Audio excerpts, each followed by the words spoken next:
Okay. Good morning and good evening, everyone. నిన్న మనం RoboShop project expense project complete చేసాం కదా. అండ్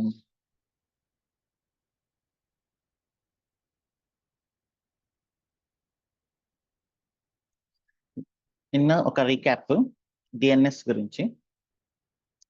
సో అందరూ క్రియేట్ చేశారా domain?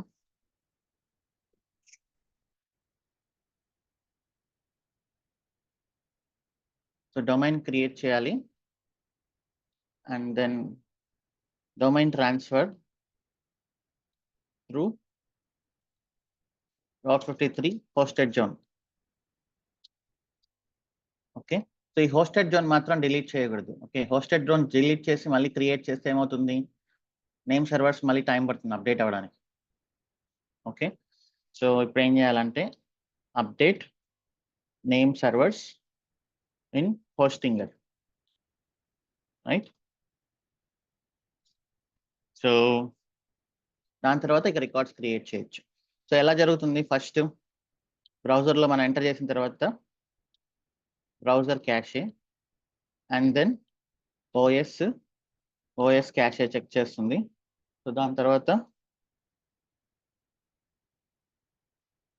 just 1 minute, I'll be back.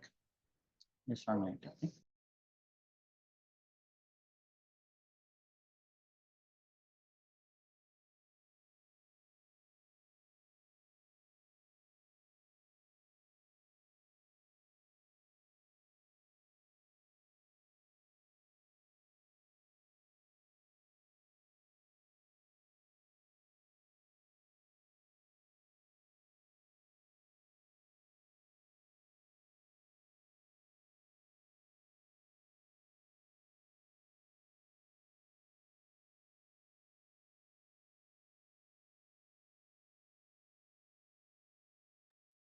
Okay. Okay, so from OS cache it is ISP DNS resolver.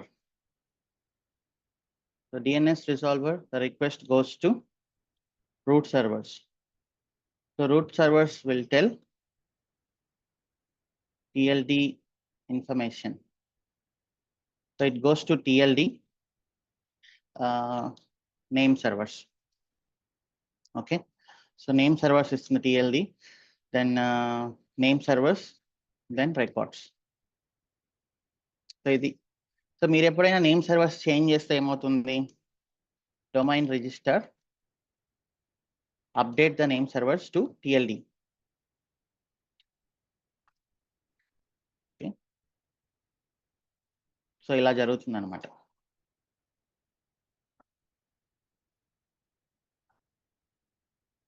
Okay, so very simple. So ఇక్కడ different types of records ఉన్నాయి. ఏ records IP అడ్రస్ని target చేస్తాయి, సినేమ్ records another domain ఇస్తుంది, MX records mail servers అనమాట. అంటే ఇప్పుడు joindevOps.com నుంచి మీకు mails వస్తున్నాయి అంటే అవి joindevOps-ని జీమెయిల్కి రీరూట్ చేసాము. సో జీమెయిల్కి సంబంధించిన మెయిల్ రికార్డ్స్ అక్కడ పెట్టామంటే సో మెయిల్ సర్వర్ మొత్తాన్ని జీమెయిల్ తీసుకుంటుంది. ఓకే, సో ఇది మనం ఏం చేయాల్సిన అవసరం లేదు పెద్దగా. ఎన్ఎస్ రికార్డ్స్ మనకు తెలిసిందే, name servers and then SOA authorisation, service of authorisation something. Text records validation purpose కోసం యూస్ చేస్తాం. వాలిడేషన్ పర్పస్ అంటే అది వస్తుందిలేండి మనకి నెక్స్ట్ HTTPS క్రియేట్ చేసేప్పుడు, అంటే ఆ డొమైన్ మనదా కాదా అనేది చెక్ చేయడానికి సో వాళ్ళు ఒక టెక్స్ట్ రికార్డ్ మన దాంట్లో పెట్టమంటారు. సో ఇలా జరుగుతుంది మొత్తం DNS. This is the recap. And నిన్న మనం కాన్ఫిగర్ చేసాం. కాన్ఫిగర్ చేసేటప్పుడు సో వి గాట్, మనం మోస్ట్లీ ఏ రికార్డ్స్ సినేమ్ రికార్డ్స్ మాత్రమే యూజ్ చేస్తాం ప్రాజెక్ట్స్లో. ఓకే, ఎన్ఎస్ అంటే మీకు ఆల్రెడీ తెలుసు, అది మన కంట్రోల్లో ఉండదు, ఆటోమేటిక్గా మన డొమైన్ ఎవరైతే మేనేజ్ చేస్తున్నారో వాళ్ళు ఇస్తారు. నిన్న మనం DNS అప్డేట్ చేసాము అన్నిటికీ MySQL. And back end MySQL పైన డిపెండ్ అయింది కాబట్టి ఇక్కడ మనం IP అడ్రస్ బదులు DNS ఇచ్చాం. And front end back end పైన డిపెండ్ అయింది కాబట్టి ఇక్కడ మనం లోకల్ హోస్ట్ బదులు బ్యాక్ ఎండ్ యొక్క DNS ఇచ్చాం, రైట్? సో ఇక్కడ రివర్స్ ప్రాక్సీ అనే ఒక కాన్సెప్ట్ ఉంది. When it comes to reverse proxy, there are two types of proxies, that is forward proxy and reverse proxy. Okay. So ఇవేంటో చూద్దాం. ఇది చాలా ఇంపార్టెంట్ క్వశ్చన్ ఇంటర్వ్యూస్ కి.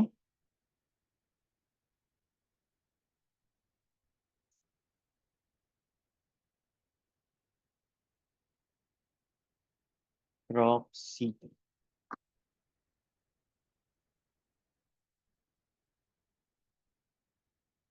సో ఇది మన హోమ్. సో మనం చాలా సార్లు హాట్స్టార్ లో ఒక కంటెంట్ ఏముంటుంది, ఓన్లీ US నుంచి మాత్రమే యాక్సెసిబుల్ గా ఉంటుంది కదా, రైట్? సో అప్పుడు మనం ఏం చేస్తాం? What we do when a content is only accessible from US?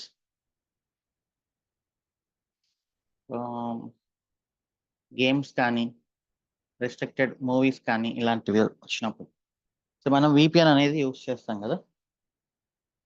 So ఆ VPNs ఎలా వర్క్ అవుతాయి అనేది ఇప్పుడు చూద్దాం సింపుల్ గా పైన అది.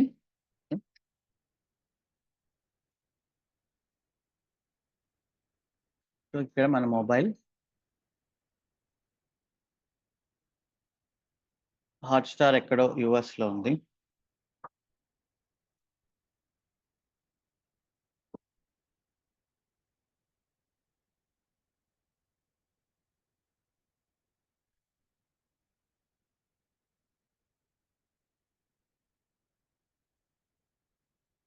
సో మనం VPN అనేది యూస్ చేస్తాం, ఇది మన అందరికీ తెలిసిందే VPN అని.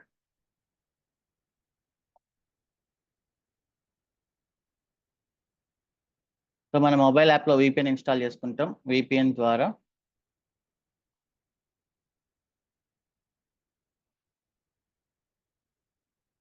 VPN నుంచి రిక్వెస్ట్ వచ్చేసి హాట్స్టార్కి వెళ్తుంది.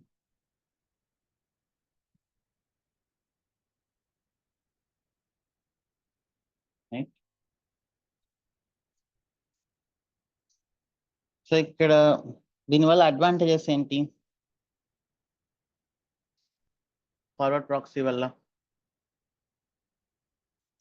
ఒకటి, you can watch restricted content.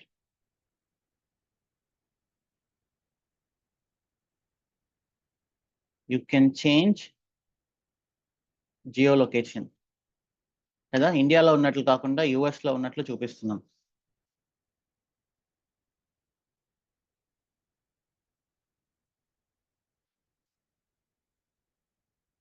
So ఈ రెండు అడ్వాంటేజెస్ అనుకుంటే, so what is client, what is server here? Client ఏది, సర్వర్ ఏది?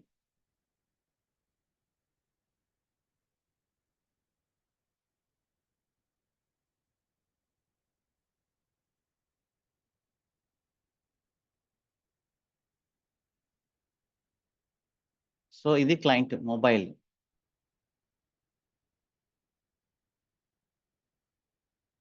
సర్వర్ ఇది. బట్ హాట్స్టార్ కి క్లయింట్ గా ఏది కనిపిస్తుంది?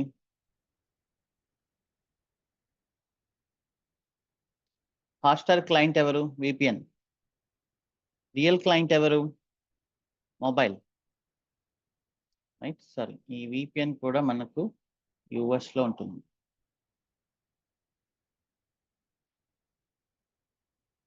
రైట్, ఇది ఇండియా, ఇది US. VPN సర్వర్ వచ్చేసి US లో ఉంటుంది యాక్చువల్లీ.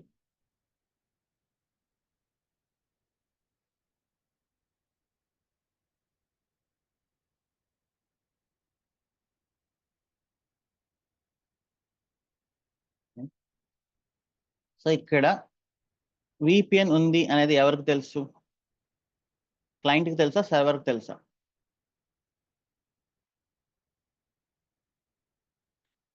సర్వర్కి తెలుస్తుందా మనం VPN యూస్ చేస్తున్నామని? సర్వర్కి తెలియదు. So this is client side proxy. It means only client is aware. Only client is aware of proxy. So ఇక్కడ ప్రాక్సీకి ఎవరు చేస్తున్నారు? VPN on behalf of us, VPN is acting as a proxy. Right? On behalf of us, VPN is addressing. So hiding client identity. So ఇది forward ప్రాక్సీలో ఉండే advantages ఇక్కడ. You can, so general గా వీటిని ఎందుకు use చేస్తాం? Forward proxy అనేది VPN is one of the example for forward proxy. You can watch restricted content, you can change your geolocation, only client is aware of it. So it is called as client side proxy, and then you can hide the client identity. Okay. So manaku inkoka example like so this is our office network.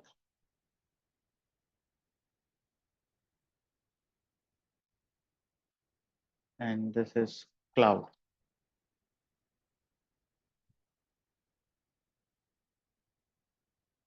I mean internet. Okay. So ఇక్కడ మనకు laptops ఉంటాయి companies లో.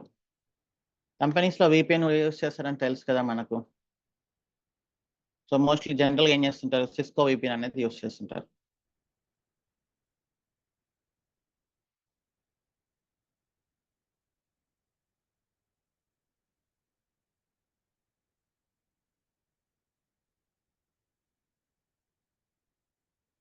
So this is again Cisco VPN, for example.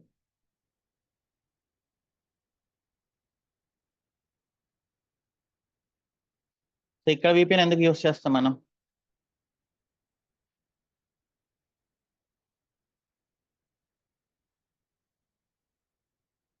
So ఇక్కడ నుంచి మన laptops VPN కి connect అవుతాయి.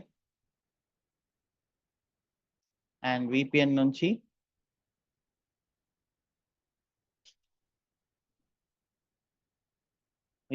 Internet కి కనెక్ట్ అవుతుంది.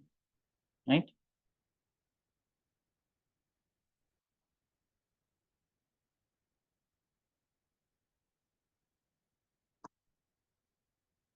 సో కంపెనీస్ VPN ఎందుకు యూస్ చేస్తాయంటే ట్రాఫిక్ మానిటర్. సో మీరు ఏం బ్రౌజ్ చేస్తున్నారు అనేది చెక్ చేయడానికి యూస్ చేస్తుంది. Okay. And then secure connections. ఇప్పుడు మీరు SBI మేనేజర్స్ వాళ్ళ పర్సనల్ ల్యాప్టాప్ లోంచి SBIలో ఉండే బ్యాంకింగ్ సైట్స్ ని యాక్సెస్ చేయగలరా? They cannot. Right? So banking servers, secure servers ని యాక్సెస్ చేయాలంటే మీరు ల్యాప్టాప్ ని తీసుకెళ్లి ఆఫీస్ నెట్వర్క్ లో ఆర్ VPN కి కనెక్ట్ చేస్తేనే మనం వర్క్ ఫ్రమ్ హోమ్ అనేది చేయగలుగుతున్నాం. VPN లేకుండా ఎవరు వర్క్ ఫ్రమ్ హోమ్ చేయలేరు. ఎందుకంటే మనం ఆఫీస్ నెట్వర్క్ కనెక్ట్ అవ్వాలి, అక్కడ నుంచి ఇంటర్నెట్ కి కనెక్ట్ అవుతాం కాబట్టి. ట్రాఫిక్ ని మానిటర్ చేయడానికి, అండ్ దెన్ సెక్యూర్ కనెక్షన్స్ ని ఎస్టాబ్లిష్ చేయడానికి, and then content filtering, content access restrictions. Just 1 minute.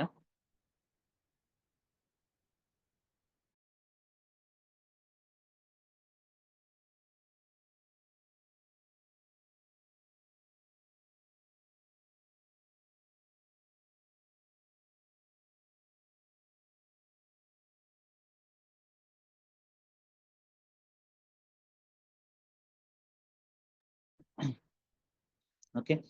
So content access restriction మనం ఫేస్బుక్ కానీ and then social media Instagram కానీ ఇవన్నీ మన ఆఫీస్ సైట్స్ లో ఓపెన్ చేయలేం కదా. So that is because of VPN is restricting అనమాట. సో ఇదంతా ఫార్వర్డ్ ప్రాక్సీ. రైట్? ఇంకొక ఎగ్జాంపుల్ చెప్పాలి అంటే, సో ఇది మన హోము, ఇది మన ISP. అండ్ సో ఇట్లా చాలా ఎగ్జాంపుల్స్ ఉంటాయి, బట్ కామన్ గా ఉండే అడ్వాంటేజెస్ ఇవి అన్నమాట. So what is forward proxy అన్నప్పుడు? Forward proxy is a client side proxy. Only client is aware of the proxy. We can use it to change the location. We can use it to access the secure content. We can use it to watch the restricted content. So client identity is hiding actually. We can use it for traffic monitoring. We can use it for caching purpose also. For cache purpose. So అదేంటి అంటే కొన్ని years back మన ISP వాళ్ళు ఏం చేసేవాళ్ళంటే ఇది movies download access free అని ఇచ్చేవాళ్ళు. మా దగ్గర చాలా మూవీస్ ఉన్నాయి, మా ఇంటర్నెట్ కనెక్షన్ తీసుకుంటే మీకు అవన్నీ ఫ్రీగా ఇస్తామని చెప్పేవాళ్ళు. సో అది ఎలా చెప్పేవాళ్ళు అంటే, ఇది మన హోమ్ నెట్వర్క్ అనుకుంటే అండ్ ఇది ఐఎస్పి అనుకుంటే,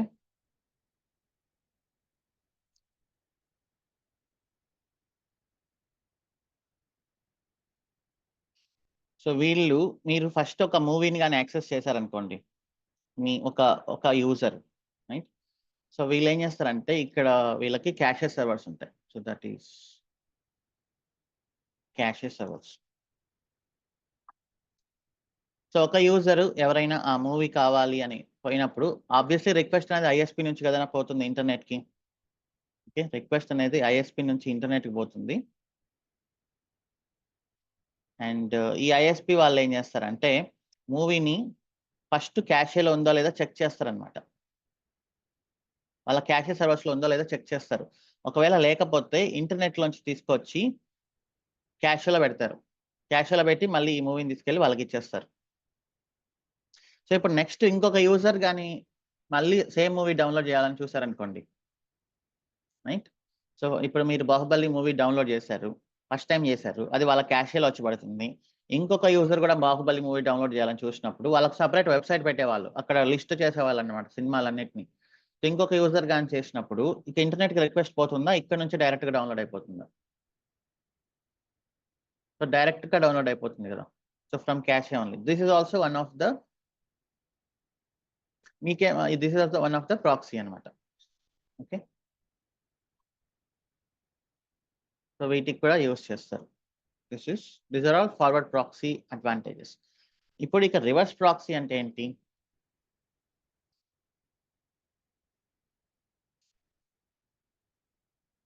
so forward proxy client side awareness ఉంటుంది. Reverse proxy, let us see that.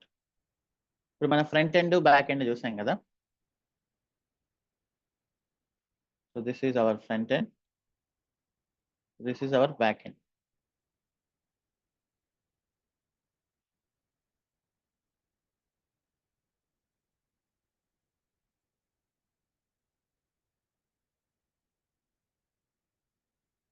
So user front end website కి కనెక్ట్ అవుతున్నాడు.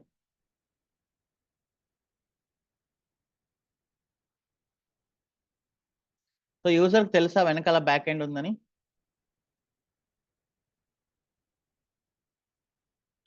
యూజర్ తెలుసా వెనకాల బ్యాక్ ఎండ్ ఇన్ఫర్మేషన్ ఉందని? So this is client side, user side అంతా client side, right?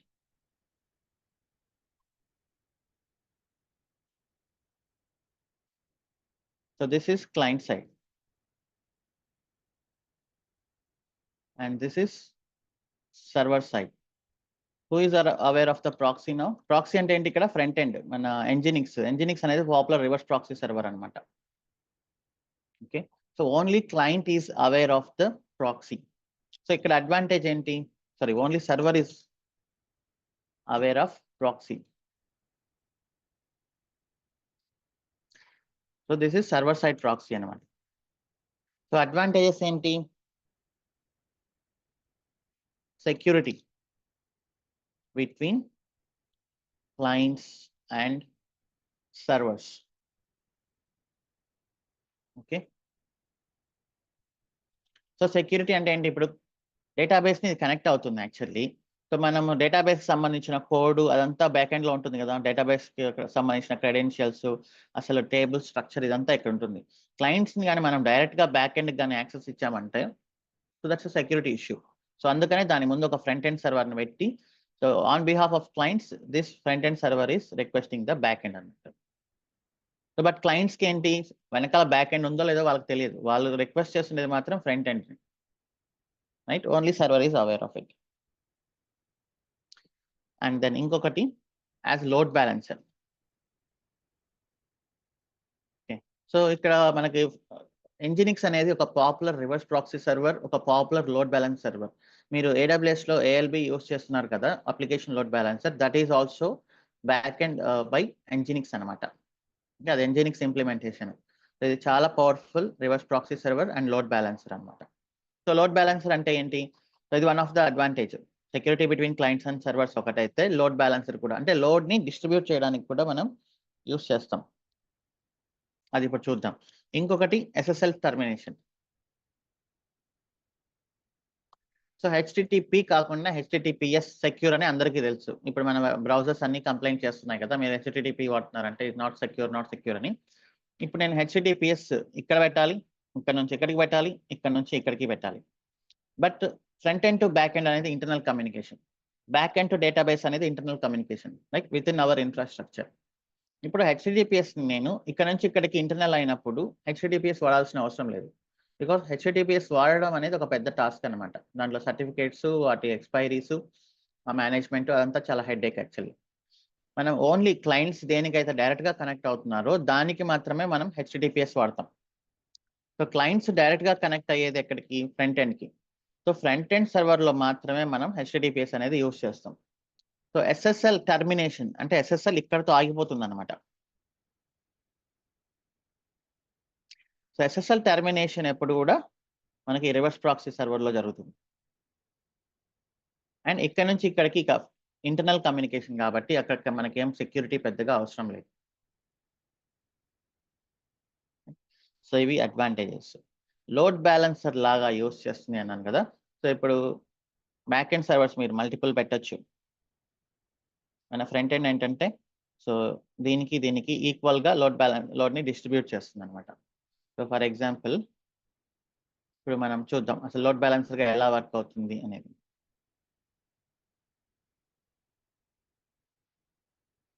ఇక 3 instances create చేస్తున్నా.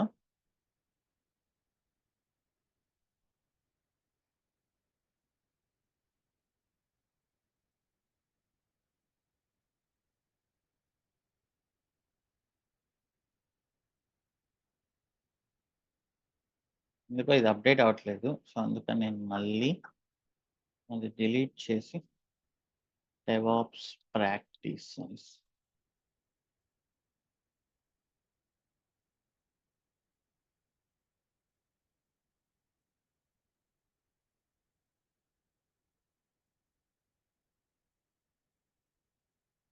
t3.micro not key pair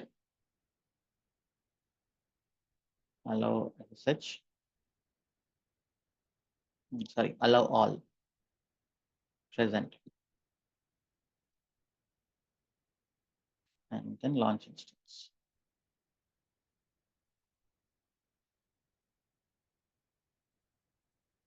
so దీనికి Nginx అని ఇస్తాను అండ్ దెన్ దీనికి server1 అని ఇస్తాను,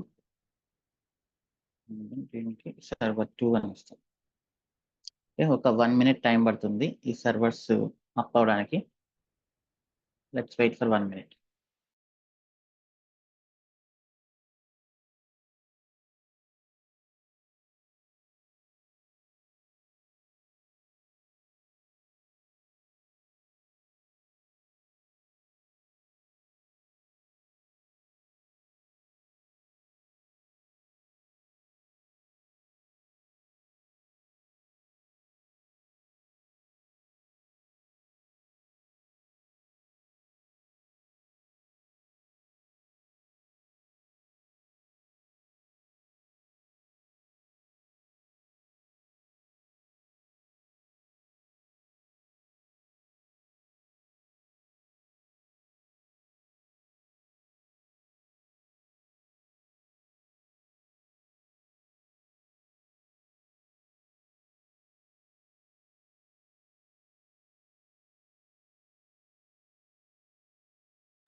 ఓకే, సో ఇప్పుడు మనం Nginx లోడ్ ని ఈ server1 server2 కి ఎలా పంపిస్తుందో చూద్దాం. ఓకే, ఫస్ట్ నేను I will login with all these servers.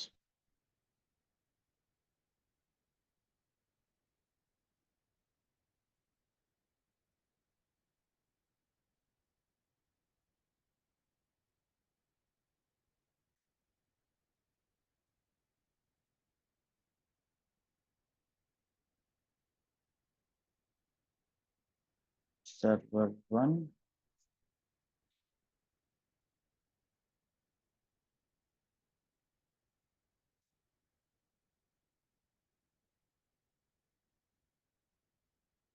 So consider server 1, server 2. Just imagine they are some application servers. Okay.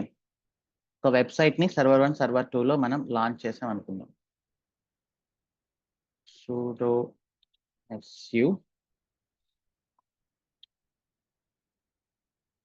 dnf install nginx-y.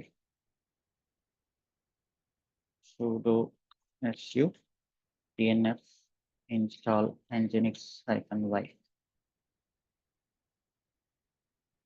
So నేను అన్నిట్లో nginx ఇన్స్టాల్ చేస్తున్నాను just for practice purpose అంతే. Okay.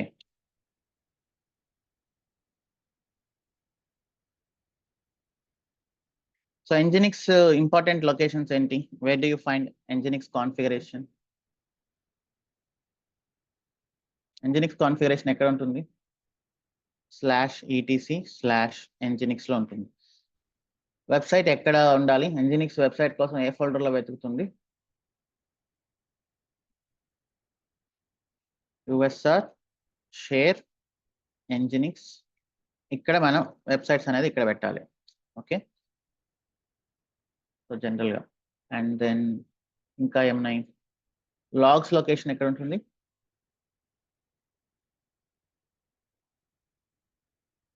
/var/log/nginx అనే folder లో ఉంటాయి. Okay. So ఇప్పుడు ఏంటంటే ఈ రెండు సర్వర్స్ ఉన్నాయి కదా, సర్వర్ 1, సర్వర్ 2 లో కొన్ని వెబ్సైట్స్ ఉన్నాయి అనుకుందాం. ఓకే. సో లెట్ మీ just post some website usr share nginx html rm-rf ఉండే కంటెంట్ అంతా రిమూవ్ చేస్తున్నా. vim index.html ఒక చిన్న ఇండెక్స్ పేజ్ పెడుతున్నా. ఇది హెడర్ అన్నమాట. అంటే ఈ బ్రేసెస్ లో పెడితే మనకు టెక్స్ట్ అనేది పెద్దగా కనిపిస్తుంది అంతే.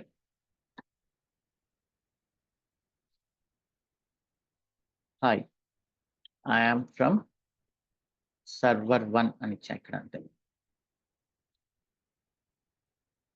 ఓకే. సో ఇదే నేను ఇక్కడ కూడా పెడతాను.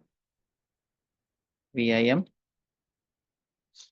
ఫస్ట్ ఆ లొకేషన్కి వెళ్దాం. usr share nginx html. Just imagine these are the websites. Okay. vim index.html. This is server 2.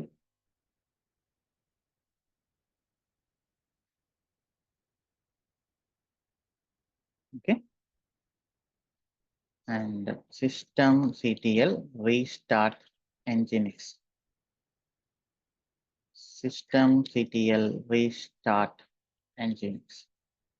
So ఇప్పుడు మీరు ఈ ఐపీ అడ్రస్ తో బ్రౌజర్ లో కొడితే సర్వర్ 1, సర్వర్ 2 అనేవి వస్తాయి.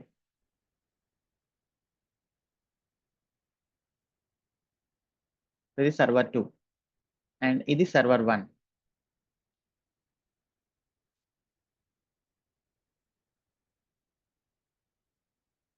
సో ఇది ఎలా బ్యాలెన్స్ చేస్తుంది? ఇక్కడ nginx అని ఇది ఒకసారి వెబ్సైట్స్ అనుకోండి. ఇదొక వెబ్సైట్, ఇదొక వెబ్సైట్ అనుకుంటాం.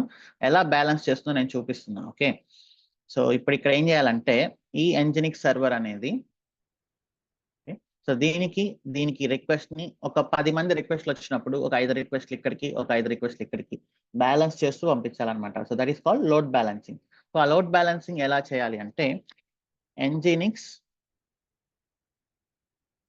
లోడ్ బ్యాలెన్సర్ అప్స్ట్రీమ్ అని ఇస్తే, అప్స్ట్రీమ్ ఎగ్జాంపుల్ అని ఇస్తున్నాం. సో nginx కాన్ఫిగరేషన్ ఎక్కడ ఉంటుంది? జనరల్ గా etc nginx లో /nginx/conf లో ఉంటుంది. సో ఈ కాన్ఫిగరేషన్ ని మనం కొంచెం చేంజ్ చేయాలి. So now let us see that etc nginx.conf. First దీంట్లో ఏముందో చూద్దాం.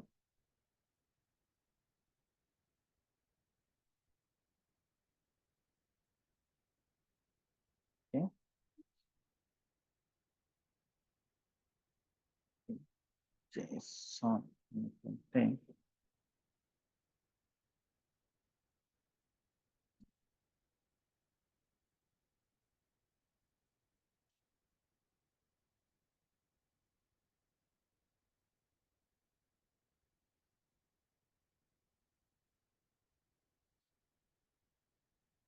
ఓకే, సో ఇక్కడ చూడండి,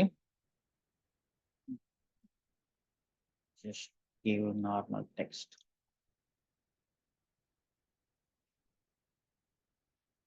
ఆర్ఎల్స్ ఇక్కడ చూడండి, ఇక్కడే క్లారిటీ ఉంది. సో ఇక్కడ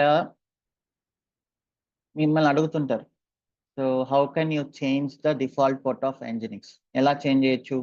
ఎంజినిక్స్ కాన్ఫిగరేషన్లోకి వెళ్ళి ఇక్కడ చూడండి, ఇక్కడ ఏముంది, పోర్ట్ నెంబర్ 80 ఉంది. ఇక్కడ మీరు కానీ చేంజ్ చేసి పోర్ట్ నెంబర్ రీస్టార్ట్ చేశారంటే ఎంజినిక్స్ వేరే పోర్ట్ తీసుకుంటుంది అనమాట. బట్ ఎప్పుడు కూడా మనకు డిఫాల్ట్ అనేది పెడతాం మనం. Okay, how can you change the, so anything you want to change about Nginx, you have to come and change in etc nginx.conf. Okay, ఇక్కడ చూడండి USR share nginx HTML. So అంటే nginx మనం చెప్తున్నాం ఈ లొకేషన్లోకి వెళ్ళి వెబ్సైట్స్ని ఫైండ్ అవుట్ చేయమని, రైట్? అలానే ఇక్కడ చూడండి, load configuration files for the default server block include. So ఏంటి ఈ ఇంక్లూడ్ అంటే, ఇప్పుడు ఇది default configuration. So default కాన్ఫిగరేషన్ని change చేయకుండా, ఉన్నదాన్ని డిస్టర్బ్ చేయకుండా మీకు ఏమైనా ఎక్స్ట్రా కాన్ఫిగరేషన్స్ కావాలి అంటే ఇక్కడ పెట్టుకోవచ్చు అని దాని మీనింగ్. సో మనం ఏం చేసాం నిన్న, default.dలో expense.configuration అంటే ఎక్స్పెన్స్ ప్రాజెక్ట్కి సంబంధించిన కాన్ఫిగరేషన్ని ఇక్కడ పెట్టాం, ఉన్నదాన్ని డిస్టర్బ్ చేయకుండా, రైట్? సో అది అక్కడ ఎర్రర్ ఏదైనా వస్తే 404 అని, ఓకే, లొకేషన్ ఫైండ్ అవుట్ కాకపోతే 404 అని, అండ్ దెన్ సో ఇది 443 కమెంట్ చేస్తున్నాం. మీరు HTTP అయితే ఇది వాడాలి బ్లాక్, HTTPS అయితే ఇంకా సర్టిఫికేట్స్ అవన్నీ చాలా ఉంటుంది, అది ఇప్పుడే అవసరం లేదు. అండ్ లాగ్స్ ఎలా క్రియేట్ అవ్వాలి, అండ్ దెన్ ఇక్కడ చూడండి process instance ID, error log ఎక్కడ రావాలి, where log Nginx, and access log, where log Nginx, మొత్తం కాన్ఫిగరేషన్ అంతా ఇక్కడ ఉంటుంది. nginx.conf అనేది చాలా ఇంపార్టెంట్ ఫైల్. సో ప్రాపర్టీస్ అన్నీ అక్కడ సెట్ అయి ఉంటాయి. మీరు ఏం చేంజ్ చేయాలన్నా కూడా etc nginx.com లోకి వచ్చి చేంజ్ చేయాలి. బట్ దీన్ని మనం డిస్టర్బ్ చేయకుండా మనం సపరేట్గా default.d అనే డైరెక్టరీలో ఎక్స్ట్రా కాన్ఫిగరేషన్ ఏదైనా పెట్టుకుంటాం. ఓకే, సో ఇప్పుడు దీనికి సంబంధించి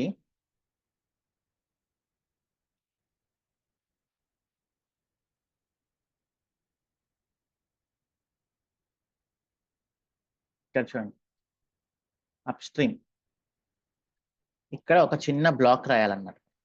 ఈ అప్స్ట్రీమ్ బ్యాక్ ఎండ్ అంటే ఏంటి అంటే, అప్స్ట్రీమ్ అని రాసి అంటే నెక్స్ట్ పైన ఉండేటివి ఏంటి, సో దీనిపైన ఈ 2 ఉన్నాయి, 2 ఉన్నా 20 ఉన్నా దానికి ఒక నేమ్ ఇచ్చుకొని ఆ సర్వర్ యొక్క IP అడ్రస్లు ఇవ్వాలి ఇక్కడ. సో మన సర్వర్ యొక్క IP అడ్రస్ ఏంటి, server 1 server 2, right? Server 1 IP address or internal అయినా ఇచ్చుకోవచ్చు, మనం ఇంటర్నలే కాబట్టి. అండ్ దెన్ సర్వర్ 2 యొక్క IP అడ్రస్.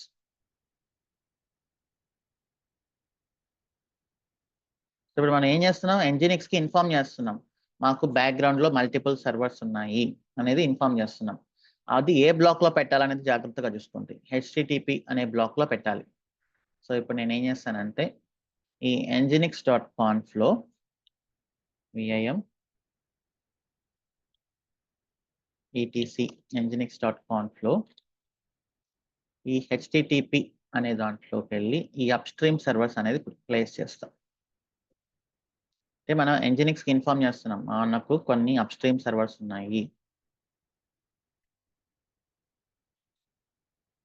Okay, right? ఇది HTTP బ్లాక్లోనే ఉండాలి. సో దీన్ని సేవ్ చేయండి. చేసిన తర్వాత మళ్ళీ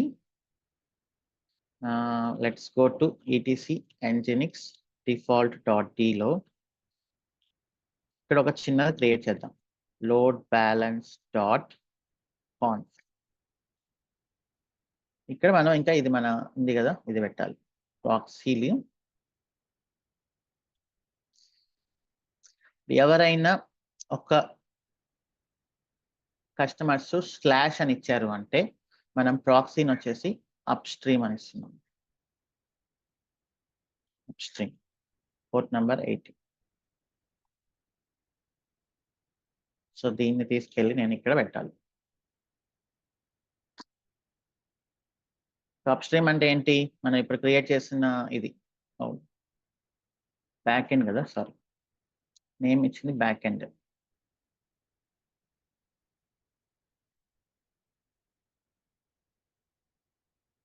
మనం బ్యాక్ ఎండ్ అని నేనేం కదా ఇచ్చాం. సో ఆ స్లాష్లు కూడా ఇంపార్టెంట్, కొంచెం జాగ్రత్త ఈ స్లాష్. సో ఇప్పుడు ఏం జరుగుతుంది, ఈ ఐపీ అడ్రస్ ని ఎవరైనా యాక్సెస్ చేస్తే, ఈ ఐపీ అడ్రస్ స్లాష్ అంటే ఏంటి? ఇప్పుడు నేను ఈ ఐపీ అడ్రస్ కి స్లాష్ ఇస్తే ఇదే అనమాట. ఒకవేళ నేను స్లాష్ ఇండెక్స్ డాట్ హెచ్టిఎంఎల్, మనకు కనిపిస్తుంది కదా స్లాష్ అనేది, ఇక్కడ అడ్రస్ ఇది github.com లో DAWS81S లో ఎక్స్పెన్స్ డాక్యుమెంటేషన్ లో బ్లాబ్ లో ఇట్లా స్లాష్ అనేది. ఓకే, అలా కాకుండా ఇంకొకటి hello.html అనేది ఉందా అక్కడ ఆల్రెడీ. ఇప్పుడు స్లాష్ hello.html అంటే ఏం చేస్తుంది ఇది?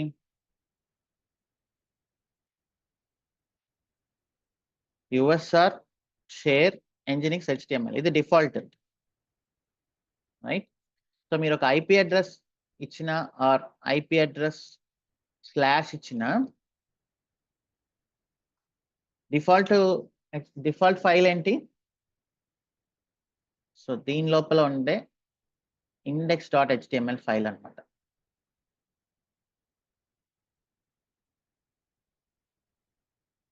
ఓకే,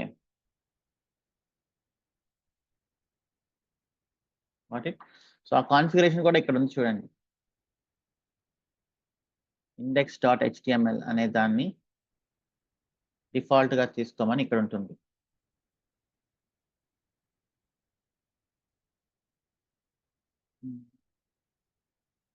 ఓకే, సో అది డిఫాల్ట్ సెట్టింగ్. మనం ఐపీ అడ్రస్ ఇచ్చాము అంటే ఇక్కడ డైరెక్ట్ గా బ్రౌజర్ లో ఇది ఏం చేస్తుందంటే ఎంజినిక్స్ ఈ ఫోల్డర్ లోకి వెళ్ళి index.html అనే దాన్ని ఆటోమేటిక్ గా అక్కడ తీసుకొస్తుంది అనమాట. ఒకవేళ నేను సర్వర్ 1 లో ఇక్కడ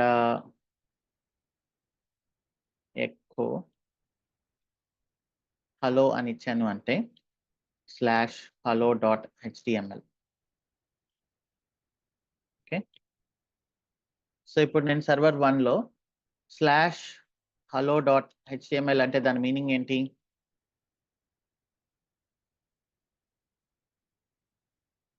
USR షేర్ nginx HTML లో hello.html కోసం సెర్చ్ చేయమని. జస్ట్ స్లాష్ ఇచ్చిన ఒకవేళ ఇవ్వకపోయినా బై డిఫాల్ట్ index.html అనేది తీసుకొస్తున్నారు. Okay, that's all. సో ఇప్పుడు నేను ఇక్కడ ఇలా ఇచ్చాను అంటే దాని మీనింగ్ ఏంటి అంటే ఇది జస్ట్ ఒక లోడ్ బ్యాలెన్సర్ అంతే. ఇప్పుడు జస్ట్ ఒక లోడ్ బ్యాలెన్సర్, దీంట్లో నేనేం వెబ్సైట్లు పెట్టలేదు. ఈ లోడ్ బ్యాలెన్సర్కి నేను ఇచ్చిన రెస్పాన్సిబిలిటీ ఏంటి?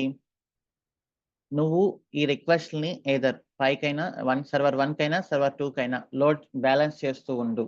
మనకి బ్యాక్గ్రౌండ్ లో 2 సర్వర్స్ ఉన్నాయి ట్రాఫిక్ ని హ్యాండిల్ చేయడానికి. ఓకే, సో లోడ్ ని ఈక్వల్ గా డిస్ట్రిబ్యూట్ చేస్తుండు అని మనం దానికి ఇచ్చిన రెస్పాన్సిబిలిటీ. సో అందుకనే ఎవరైనా స్లాష్ అని చేస్తే, slash means this one, just IP address enter చేస్తే సో దాన్ని అప్స్ట్రీమ్ సర్వర్స్ పంపించు. మనం ఇచ్చిన నేమ్ ఏంటి? బ్యాక్ ఎండ్ అని ఇచ్చాం. ఇక్కడ చూడండి మీరు, ఇక్కడ ఒక చిన్న బ్లాక్ రాసి బ్యాక్ ఎండ్ అని ఒక నేమ్ ఇచ్చి వచ్చిన లోడ్ని రెండింటికి ఈక్వల్ గా డిస్ట్రిబ్యూట్ చేయమని ఇచ్చాం. సో ఇప్పుడు నేను ఒకసారి రీస్టార్ట్ చేస్తే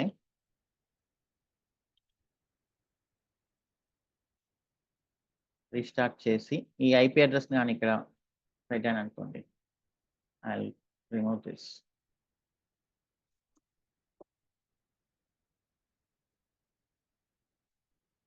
సర్వర్ 1 వచ్చిందా? రిఫ్రెష్ చేశా. Server 2, server 1, server 2, server 1, server 2, server 1. ఏమవుతుంది లోడు? 2 సర్వర్స్ మధ్యలో బ్యాలెన్స్ అవుతుందా? So you can also check this IP address, enter your mobile and keep on refresh.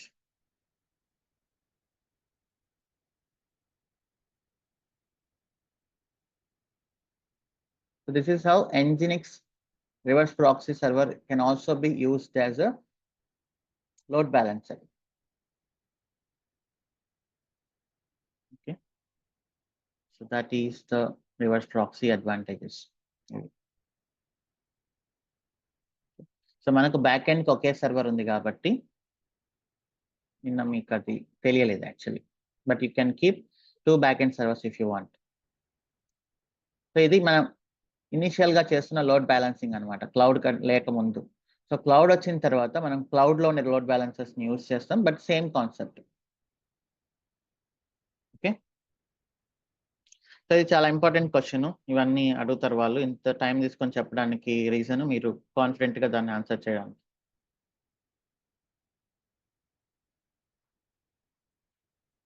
Okay, so ఈ కాన్ఫిగరేషన్ ఫైల్స్, లొకేషన్స్ ఇవన్నీ మనం frequent గా use చేస్తుంటాం కాబట్టి మీరు అలవాటు అవుతుంది స్లోగా. నెక్స్ట్ అసలు లైనక్స్ ఫోల్డర్ స్ట్రక్చర్ ఏంటో తెలుసుకుందాం సింపుల్ గా.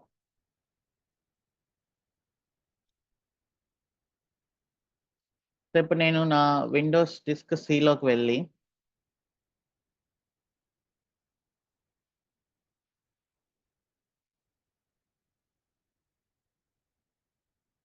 Can I keep my movies also here? Windows లోపలికి వెళ్ళి ఇక్కడంతా నేను ఏమైనా పెట్టచ్చు, లైక్ మూవీస్ అలాంటివి, సిస్టమ్ 32 ఇట్లాంటి ఫోల్డర్స్ అన్నిటిలో. సో మనం ఎప్పుడు కూడా మన సి డ్రైవ్ లో ఉండే విండోస్ ఫోల్డర్ ని డిస్టర్బ్ చేయం. అలానే ప్రోగ్రామ్ ఫైల్స్ ఇవన్నీ కూడా మనం డిస్టర్బ్ చేయం.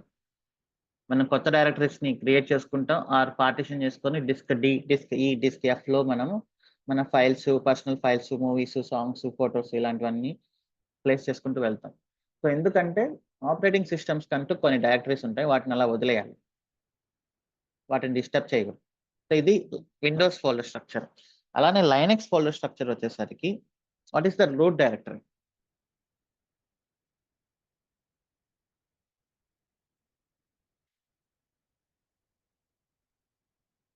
సో మనకి విండోస్ ఈ కొడితే విండోస్ లో ఎలా అయితే ఓపెన్ అవుతుందో, ఓకే, లైనక్స్ లో రూట్ డైరెక్టరీ అనేది స్లాష్.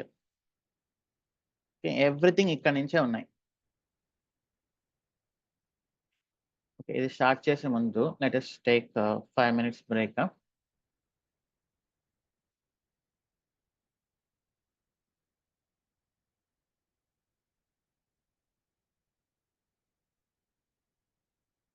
ఇక మనం విండోస్ ఫోల్డర్ స్ట్రక్చర్ చూసి we can go for further topics.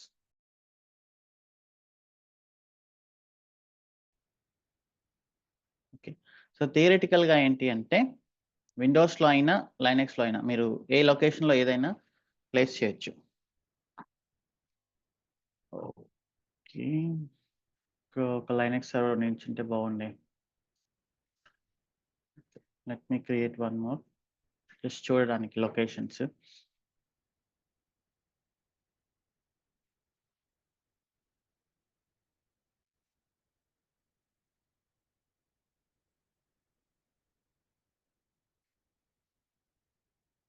Browse AMIs and then DevOps practice.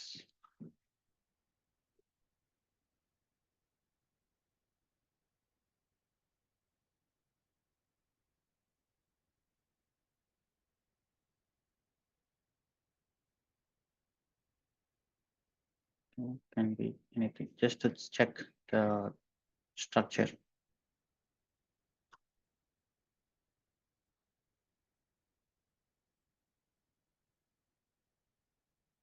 So ఇది slash root of the OS, root directory of the OS. Okay, ఇది origination part అన్నమాట. ఇక్కడ నుంచి ఇక ఏదైనా కూడా sub directory of this root directory, అంతే కదా.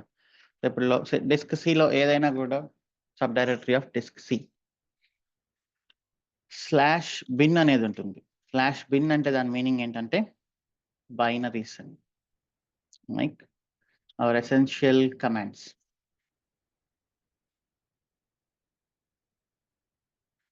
Like ls command, cat command, grep command, ఇవన్నీ ఉన్నాయి కదా సింపుల్ కమాండ్స్. అవన్నీ ఇక్కడ ఉంటాయి. బైనరీస్ అంటే ఇట్స్ నథింగ్ బట్ కమాండ్స్ అనమాట. అండ్ దెన్ /sbin అనే డైరెక్టరీ ఉంటుంది. ఈ sbin అనే డైరెక్టరీ ఏంటి? System binaries.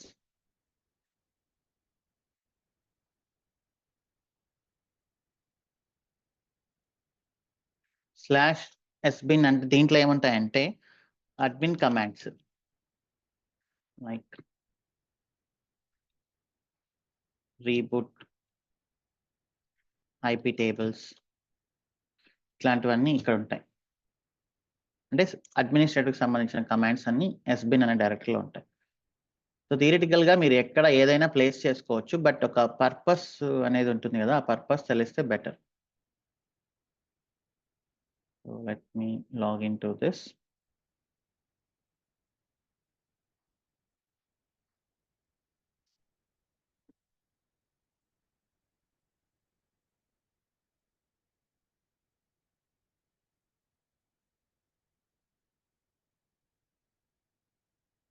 ఇది /root డైరెక్టరీలో ఉన్న ఇక్కడ కానీ మీరు చూస్తే మొత్తం ఇక్కడ వచ్చినాయి bin directory.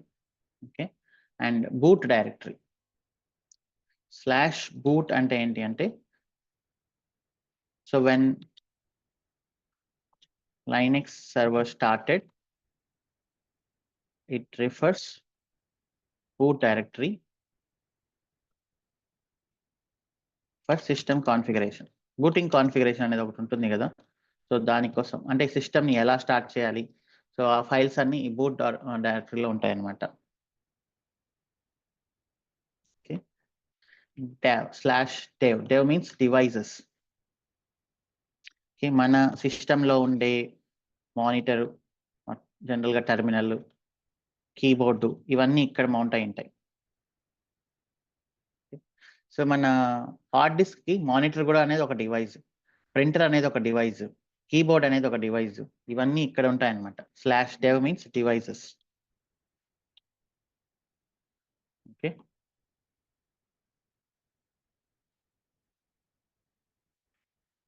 and then EFI, this we don't know, this is something related to Amazon.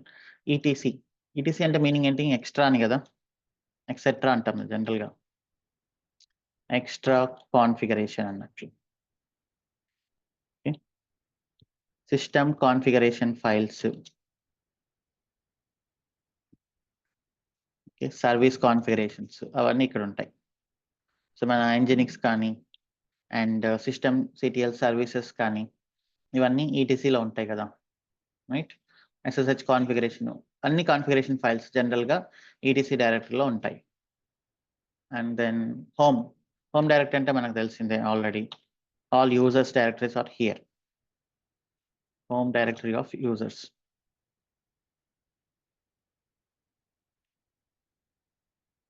All users directories are here. Their personal files, user related configuration or everything here. Okay, మనం చూసాం కదా సురేష్ అనే యూజర్ క్రియేట్ చేసినప్పుడు కానీ and EC2 user కానీ వాళ్ళ private public keys కానీ and then వాళ్ళ కాన్ఫిగరేషన్స్ మొత్తం /home అనే దాంట్లో ఉంటుంది. సో మనకు విండోస్లో కూడా C డిస్క్లో యూజర్స్ అనేది ఒక డైరెక్టరీ ఉంటుంది అలానే. And then libraries, /lib means libraries. Okay, so విండోస్లో మనం యూస్ చేసే ప్రతిదానికి .dll అని ఉంటుంది అనమాట. లైబ్రరీస్ అంటే ఇప్పుడు మనం యూస్ చేస్తున్న LS command, cat command, grep కమాండ్కి అది జస్ట్ ఒక చిన్న కమాండ్ కాదు, they need lot of dependencies. Okay, libraries required by OS or dependencies అనమాట. సో విండోస్లో అయితే equal to .dll in Windows, equal to .dll in Windows. అలానే లైబ్రరీ 64 అంటే ఇట్స్ నథింగ్ బట్ 64-bit అని అంతే, 64-bit libraries. Okay, and then media. So ఈ media అంటే ఏంటి? ఇక సిడీలు, డివిడీలు, యూఎస్బీలు అవన్నీ ఇక్కడ ఉంటాయి. Media devices, CD, DVD, USB. So ఇవన్నీ ఇప్పుడు మనకు అవసరం లేకపోవచ్చు, ఎందుకంటే ఇవన్నీ ఆన్ ప్రెమైస్లో ఉన్నప్పుడు సర్వర్స్, అప్పట్లో సర్వర్స్లో ఆపరేటింగ్ సిస్టమ్ ఇన్స్టాల్ చేయాలంటే సిడీలు, డివిడీలు పెట్టాల్సిందే కదా, లైక్ మన విండోస్ ల్యాప్టాప్స్ అయినా అట్లా. And then mount extra directories, మీకు ఏమైనా ఎక్స్ట్రా డిస్క్ యాడ్ చేయాలి అంటే ఇక్కడ మౌంట్ చేస్తాం. Adding extra discs.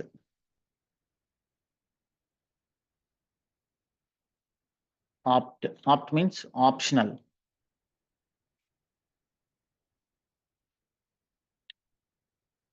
So if you want some third-party applications or custom applications, you can keep it here, opt directory. ఇది ఒక స్టాండర్డ్ అనమాట. ఆప్ట్లో మనం పెడుతుంటాం ఏమైనా అప్లికేషన్స్ కానీ, ఈవెన్ మన అప్లికేషన్స్ లైక్ బ్యాక్ ఎండ్ కూడా you can keep it inside opt. Okay, and then ఇక్కడ మనం ఒక ఫోల్డర్ క్రియేట్ చేసి థర్డ్ పార్టీ అప్లికేషన్స్ కానీ ఏమైనా అక్కడ మనం ప్లేస్ చేస్తుంటాం అనమాట. ప్రాక్ ప్రాసెస్ ఓరియంటెడ్ ఇన్ఫర్మేషన్ అంతా ఇక్కడ మనకు ఉంటుంది. ప్రాసెసర్, సో ప్రాసెసర్లో మనకు తెలుసు కదా, /proc/cpu info ఇవన్నీ ఇక్కడ ఉంటాయి. /proc/mem info. ప్రాసెసర్కి సంబంధించిన ఇన్ఫర్మేషన్ అంతా /proc అనే డైరెక్టరీలో ఉంటుంది. And then root user home directory ఇది.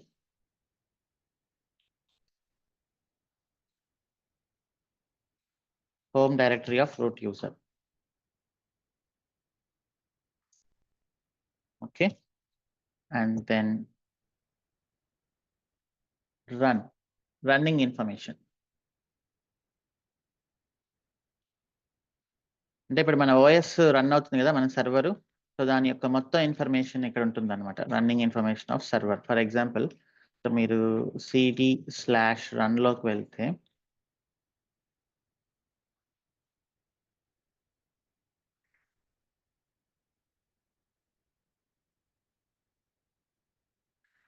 సో ప్రాసెస్ ఇన్స్టెన్స్ ఐడీస్ అన్ని ఇక్కడ ఉంటాయి చూడండి.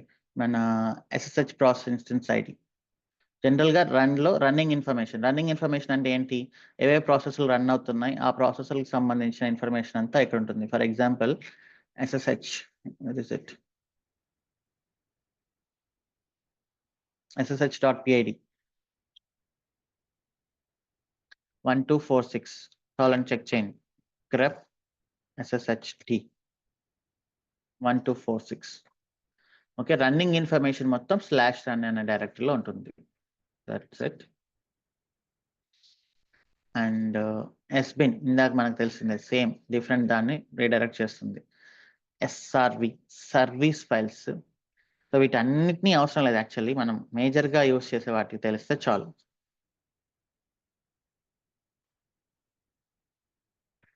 So when you use your server as FTP, your server to serve as a file server, you can use this. ఇదంతా outdated అనమాట actually. SRV అనేది ఇప్పుడు ఎవరు అట్లా యూస్ చేయట్లేదు. So no worries. మనకి నేను ఇంపార్టెంట్ డైరెక్టరీస్ చెప్తాను, బట్ మొత్తం ఊరికే చూపించాలి కాబట్టి చెప్తాను. స్వాప్ అంటే ఏంటి అంటే, స్వాప్ స్పేస్ అంటాము. ఇది కొంచెం లైక్ 1 GB ర్యామ్ ఉందనుకోండి. ఓకే, అది కానీ పూర్తిగా అయిపోయింది అంటే OS will use this swap space for extension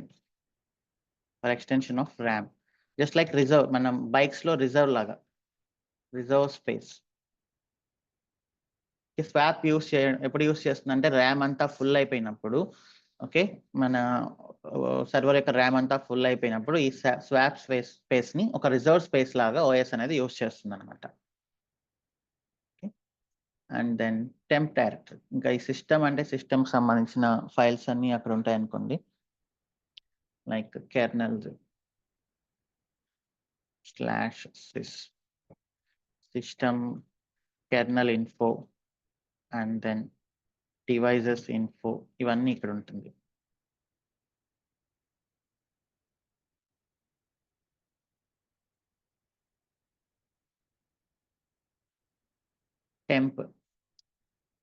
temp అంటే టెంపరరీ డైరెక్టరీ.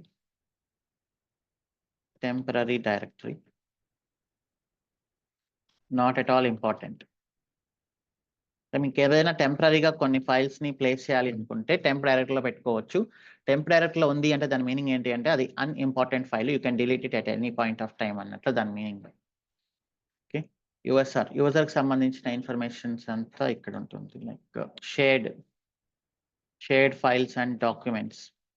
సో మన ఎంజినిక్స్ అనేది బిట్వీన్ ఆల్ యూజర్స్. ఓకే, మన ఎంజినిక్స్ డైరెక్టరీ ఎక్కడ ఉంది? యూఎస్ఆర్ షేర్ ఎంజినిక్స్ HTML కదా. సో షేరింగ్ కి సంబంధించిన ఇన్ఫర్మేషన్ అంతా మనకు /USR అనే డైరెక్టరీలో ఉంటుంది.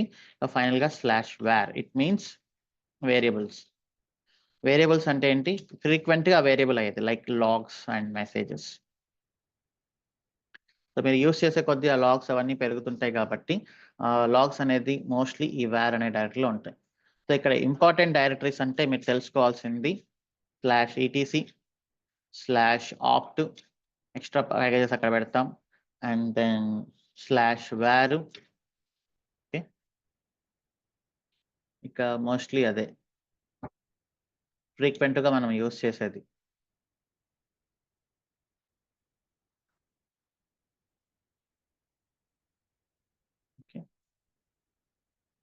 డెవాప్స్ ఇంజనీర్ గా మిగతావన్నీ లైనక్స్ అడ్మినిస్ట్రేటర్స్ ఎక్కువ యూస్ చేస్తుంటారు.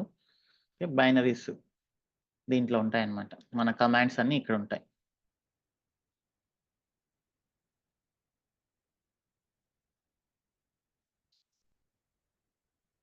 So this is the folder structure. Okay. So just అర్థం చేసుకోండి అంతే తప్ప దీన్ని బై హార్ట్ చేసి రిమూవ్ చేసి గుర్తు పెట్టుకోవాలని మాత్రం ట్రై చేయొద్దు. ఓకే, సో ఇప్పుడు ఇది ఓవరాల్ గా లైనక్స్ గురించి నేను చెప్పాలనుకుంది. ఇంకేమైనా ఎక్స్ట్రా ఇన్ఫర్మేషన్ ఉంటే we can post it through some documentations అవన్నీ. ఓకే, సో ఇంతకు మించి చెప్పుకుంటూ వెళ్తే మనం లైనక్స్ అడ్మినిస్ట్రేటర్ అయిపోతుంది తప్ప డెవాప్స్ ఇంజనీర్ అవ్వలేము. కొన్ని కమాండ్స్ అనేది ఇన్ బిట్వీన్ వస్తాయి, నో వరీస్. ఓకే,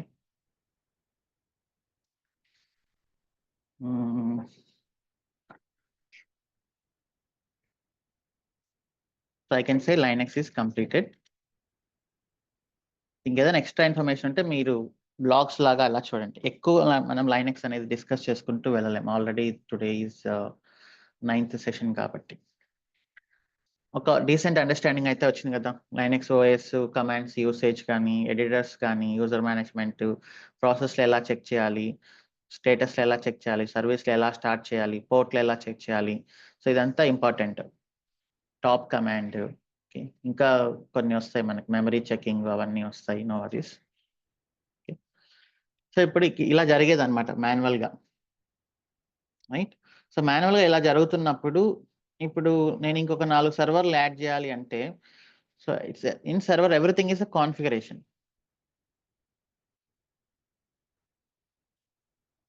సో ఇప్పుడు మనం బ్యాక్ ఎండ్ సర్వర్లో ఏం చేస్తున్నాం? ఓవరాల్గా ఒక సర్వర్ అన్నాక, for example for back end or application టియర్లో install application run time.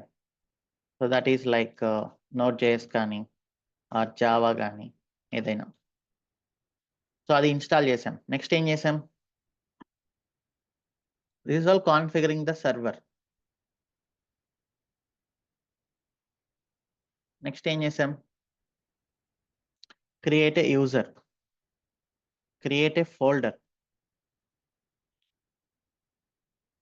Next download code, install dependencies, and then what else? Create systemctl services.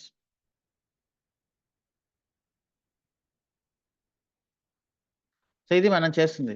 So ఇదంతా ఏంటంటే దిస్ ఇస్ కాల్డ్ కాన్ఫిగరేషన్ అనమాట. So ఒక సర్వర్, ఒక plain సర్వర్ని మనం create చేసి, like ఒక ప్లెయిన్ ల్యాప్టాప్ని మనం తీసుకొని, సో దాంట్లో వన్ బై వన్ కాన్ఫిగర్ చేసుకుంటూ వెళ్ళి అప్లికేషన్ని ఫైనల్గా దాంట్లో రన్ చేయడమే. It's all about configuration. So దీంట్లో మనం ఈ స్టెప్స్ అన్నిటిని కానీ ఆటోమేట్ చేయగలిగితే, okay, one by one through shell scripting, ఇక మనం ప్రతిసారి సర్వర్ని క్రియేట్ చేయడం, దాంట్లో లాగిన్ అయ్యి దాని లోపలికి వెళ్ళి కమాండ్స్ అన్నిటిని వన్ బై వన్ రన్ చేయకుండా you can run directly shell script to automate these things. Okay, సరే, కొన్ని కమాండ్స్ ఉన్నాయి, అవి చెప్తాము. సో మెమరీని చెక్ చేసే command RAM free-m. Okay, so మన టోటల్ ర్యామ్ వచ్చేసి 1 GB కాబట్టి ఇక్కడ 753 GB, మిగతావన్నీ స్వాప్కి వాటికి వెళ్తాయి కాబట్టి. సో దీంట్లో 240 యూస్ చేసాము, 486 ఉంది. ఓకే, అవైలబుల్ వచ్చేసి 513 including cache. So how do you check RAM of your computer అంటే free-m చెక్ ర్యామ్ యూసేజ్ అంటే MBs లో -m means MBs. How can you check disk memory అంటే df-ht.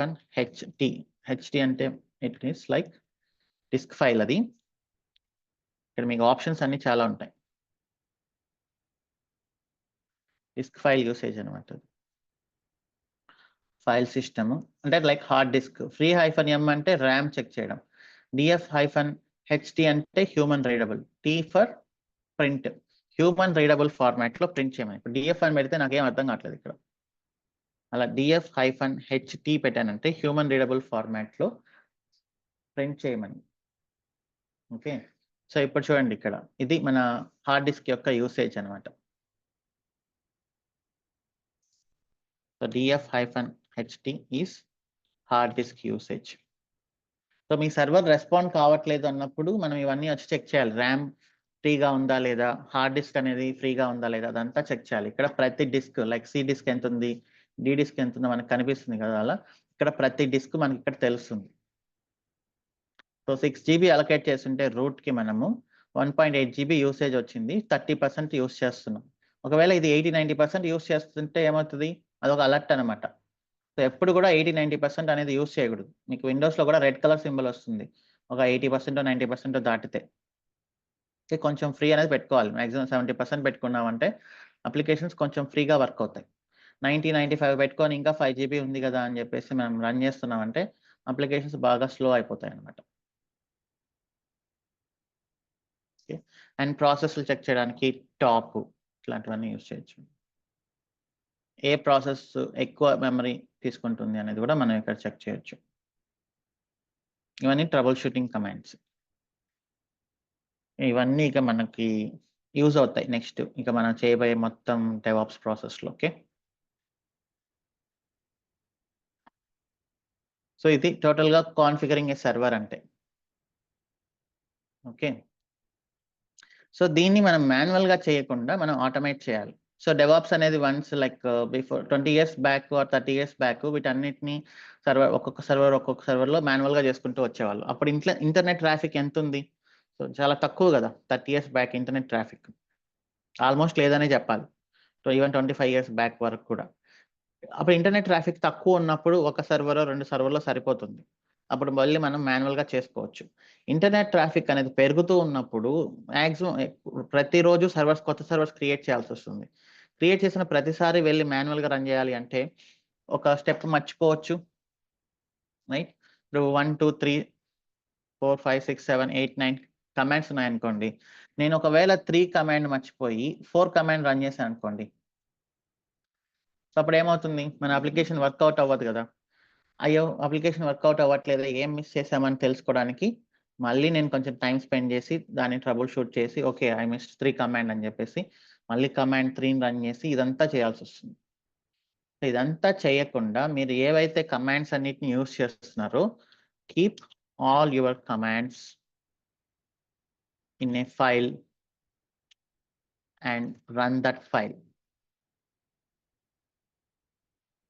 So this is called shell script అనమాట. Okay, అవే commands అవే కమాండ్స్ని తీసుకెళ్ళి మనం ఒక ఫైల్లో పెట్టి ఆ ఫైల్ని రన్ చేసామంటే ఎట్ ఏ టైం 1 by 1 నీట్గా రన్ అవుతుంది. అసలు what is shell?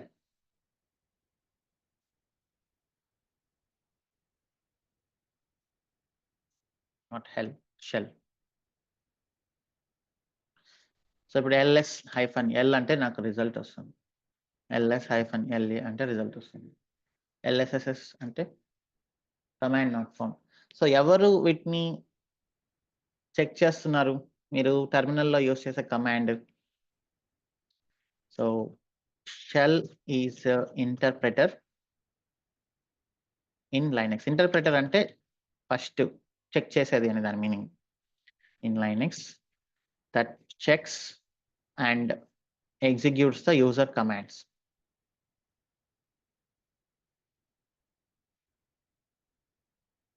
Okay. So /bin/bash. Bash.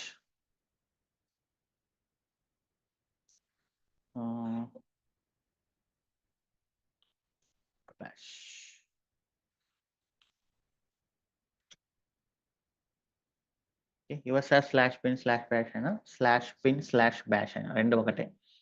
So ఈ లొకేషన్లో మనకు మన షెల్ ఇంటర్ప్రెటర్ అనేది ఉంటుంది అన్నమాట. Interprets every command issued inside Linux server.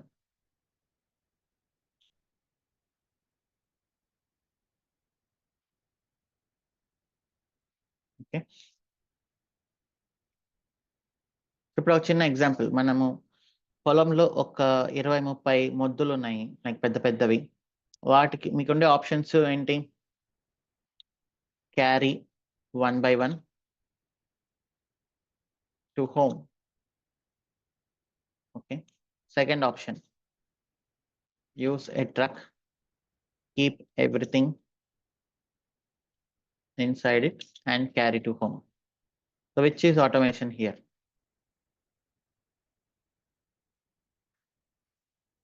So second option కదా.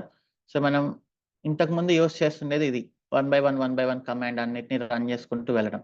బట్ అన్నిటిని తీసుకెళ్ళి ఒక ట్రక్లో పడేసి ఇంటికి తీసుకొచ్చేస్తే that is called automation. So అన్ని కమాండ్స్ తీసుకెళ్ళి ఒక ఫైల్ వేసేసి ఆ ఫైల్ రన్ చేస్తే that is called shell script. But ఇక్కడ ఆటోమేషన్ కి మాన్యువల్ ప్రాసెస్ కి ఒక చిన్న కామన్ సెన్స్ ఉంది. Just 1 minute.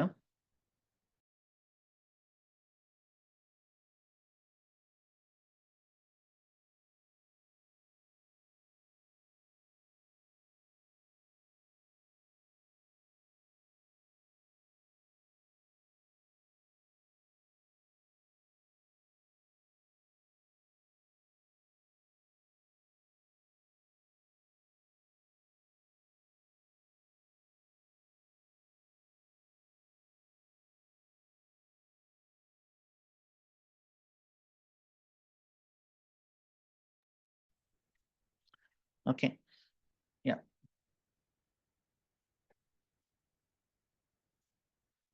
సో ఇప్పుడు ఏఐ కానీ హ్యూమన్స్ కానీ ఆటోమేషన్స్ కానీ మాన్యువల్ కానీ ఒక చిన్న కాదు, డిఫరెన్స్ వచ్చేసి కామన్ సెన్స్. ఇప్పుడు ఏఐకి కామన్ సెన్స్ ఉండదు, right? There are no feelings, emotions, no common sense. హ్యూమన్స్కి అది ఉంటుంది. సో ఇప్పుడు ఒక ఎర్రర్ వచ్చింది అనుకోండి, మీరు మాన్యువల్గా రన్ చేస్తున్నప్పుడు, if A command gives error, ఒక కమాండ్లో ఎర్రరే కదా, లెట్స్ ప్రొసీడ్ అనుకుంటామా? ఆ ఎర్రర్ని క్లియర్ చేసి ముందుకెళ్తామా?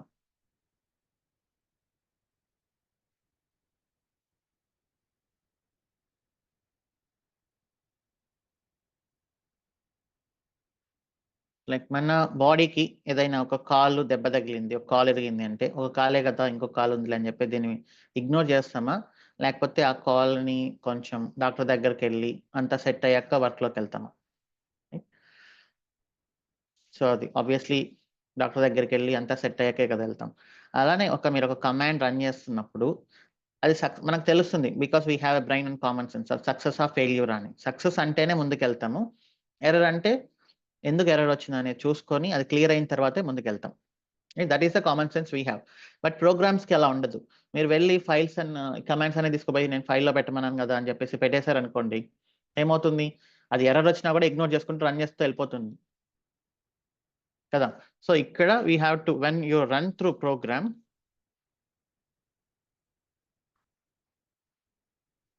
it should be able to check previous command is success or not. If success, proceed. If failure, stop and inform user. Kada. So this is called error handling.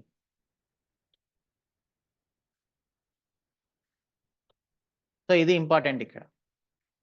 So అది మనం shell scripting ద్వారా చేయాల్సి వస్తుంది. అంటే ప్రతి కమాండ్కి ఒక output వస్తుంది. ఆ అవుట్పుట్ని మనం చెక్ చేసుకోవచ్చు, అది సక్సెస్ ఆ ఫెయిల్యూరా అని. సక్సెస్ అయితే ప్రొసీడ్ అవుతాం, ఫెయిల్యూర్ అయితే స్టాప్ చేస్తాం, ప్రోగ్రామ్ ఇంకా ఫర్దర్గా ప్రొసీడ్ అవ్వకుండా. So that is called error handling. Error handling అనేది స్క్రిప్టింగ్లో చాలా ఇంపార్టెంట్, ఈవెన్ ప్రోగ్రామింగ్లో అయినా కూడా చాలా ఇంపార్టెంట్. ఓకే. సో ఒక ప్రోగ్రామ్ రాసేటప్పుడు మనకి మాన్యువల్గా ఎలా వర్క్ ఉంటుందో తెలియాలి. అలా లేకపోతే మనం దాన్ని ఆటోమేట్ చేయలేము. ఓకే. సో మాన్యువల్గా అసలు ఏంటి ప్రాసెస్, మనం ఏవి ఆటోమేట్ చేస్తున్నాం అని తెలిస్తేనే మనం దాన్ని వెళ్ళి స్క్రిప్టింగ్ అనేది రాయగలం. సో అల్గారిథం అనేది ఒకటి ఉంటుంది. అంటే జనరల్ లాంగ్వేజ్లో కొన్ని స్టెప్స్ రాసుకోవడం. Write steps in your own language what to do. For example ఒక చిన్న చెప్తాను మీకు. ఇన్స్టాల్ ఏ ప్యాకేజ్ అని. Install a package through shell script. So దీన్ని ఎలా హ్యాండిల్ చేస్తాం? ఇన్స్టాల్ ఏ ప్యాకేజ్ అని చెప్పాను కదా, ప్రతిసారి వెళ్ళి ఇన్స్టాల్ చేస్తామా?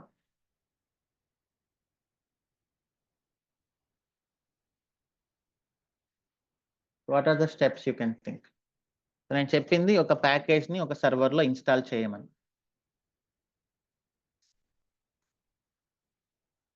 How can you do that? Install a package చేయాలి అంటే ఏ పర్మిషన్ ఉండాలి?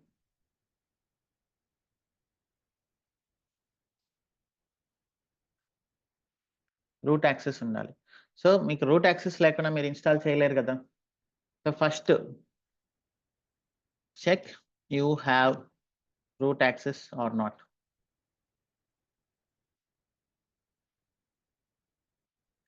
రూట్ యాక్సెస్ లేదు అనుకుంటే error.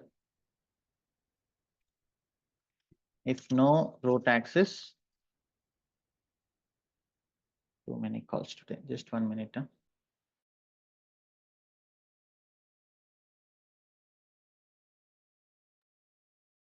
Okay, so if no root access, show the error. Okay, root access undi anukunte proceed avandi. Tarvata root access undi, ippudu check chestam kada okavela already install ayinda ledha ani. Check if already installed or not.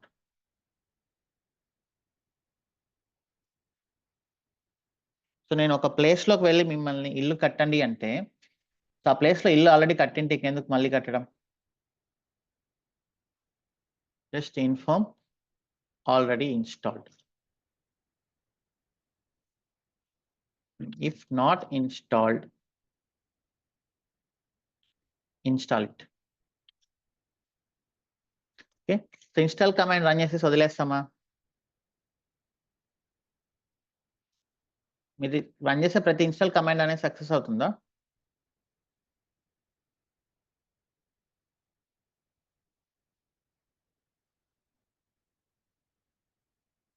Right. ఒకవేళ ఎవరైనా spelling mistake ఇచ్చిండొచ్చు దాంట్లో package నేమ్లో. Check success or not. ఒకవేళ failure అయితే just tell them why it is failure. So ఆ errors అని మనకి క్లియర్గా ఇక్కడ వస్తుంది. ఇక్కడ మీరు ఒకవేళ ఏదైనా ప్యాకేజ్ ఇన్స్టాల్ చేయాలి అని చూస్తే డిఎన్ఎఫ్ ఇన్స్టాల్ ఏదో పిచ్చిది, ఫర్ ఎగ్జాంపుల్ ఎన్జినిక్స్ అని ఇచ్చే బదులు నేను 2 ఎక్స్లు వచ్చాయి అనుకోండి బై మిస్టేక్,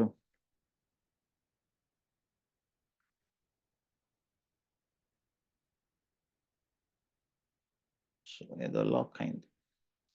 సో అది మనకి క్లియర్గా ఎర్రర్ చూపిస్తుంది.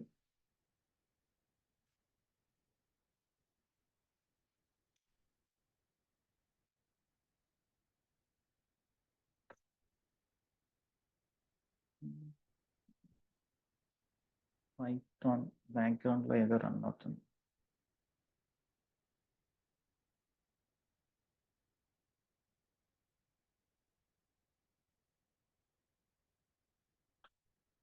సో, ఇది మనకి ఇక్కడ ఎర్రర్ చూపిస్తుంది. రైట్?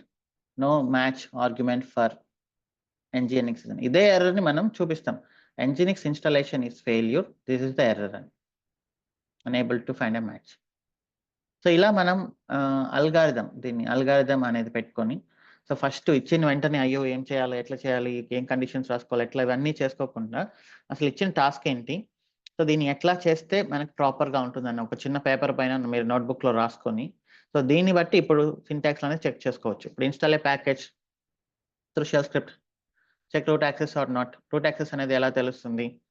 ఐడీ 1001. అదే ఒకవేళ నేను సూడో యాక్సెస్ తీసుకున్నాననుకోండి. ఐడీ కొట్టాను అంటే దాని రూట్ యాక్సెస్ ఉండే దాని యొక్క ఐడీ 0 ఉంటుందన్నమాట. ఓకే. సో, అప్పుడు మీరు ఎలా చెక్ చేసుకుంటారు?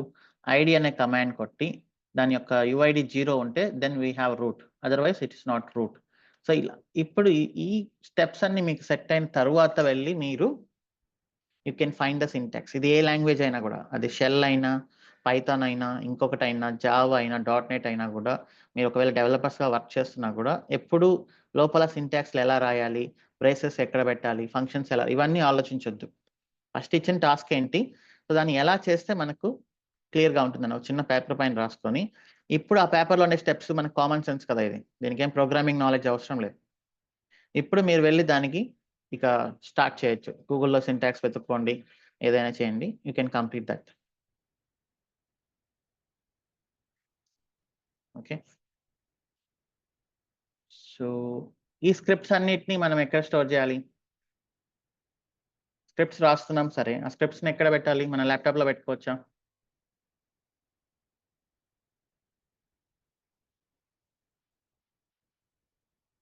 ఖచ్చితంగా స్క్రిప్ట్స్ అన్నిటిని గిట్‌లో పెట్టాలి.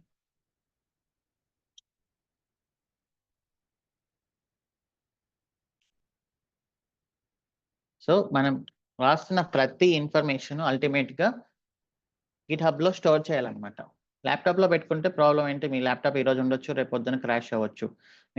మీరు ఇక్కడ కంపెనీలో ఎగ్జిట్ అవ్వచ్చు. సో, సెక్యూరిటీ ఇష్యూస్ అన్నీ ఉంటాయి కాబట్టి గిట్‌హబ్‌లో పెట్టుకుంటే మీ స్క్రిప్ట్స్ అనేవి సెక్యూర్‌గా ఉంటాయి.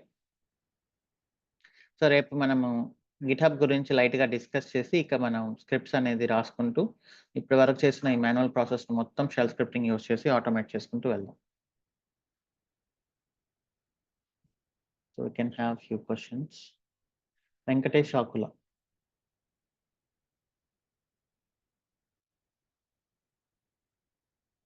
Venkatesh Akula. Yeah! Hi sir. నా పేరు వెంకటేష్. యాహ్! సో, నా చెప్పండి. క్వెషన్ ఏంటంటే this is the first session I attended sir. So, hmm. Ah, I understood what you have said now, but the problem is I need to catch up with the other 7 sessions. Uh, so I thought yeah! of ఈ sir. Weekend కొంచెం ఎక్కువ time spend చేయండి. Okay sir. మీరు present technology ఏంటి?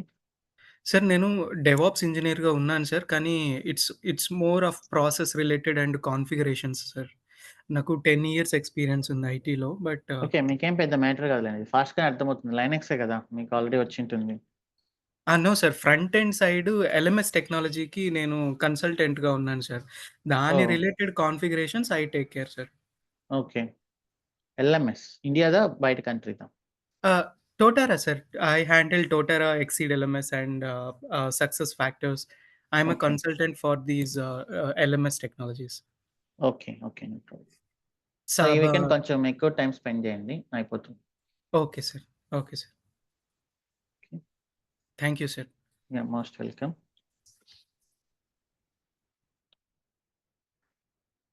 81 content.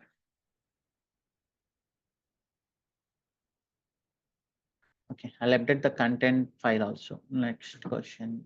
Makkena Usharan.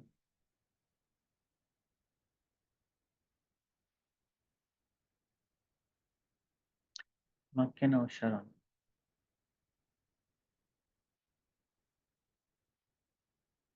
Jagadish Akula.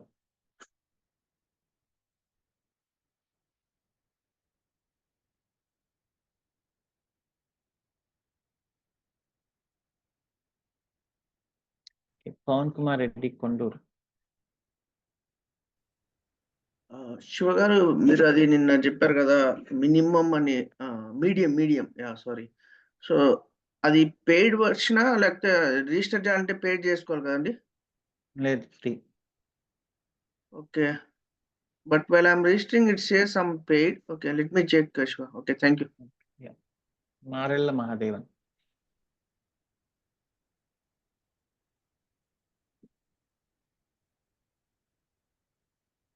పాము Rahul Kumar. Can unmute.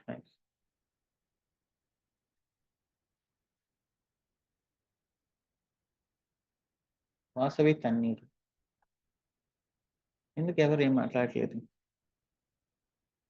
Vasavi Thanneeru.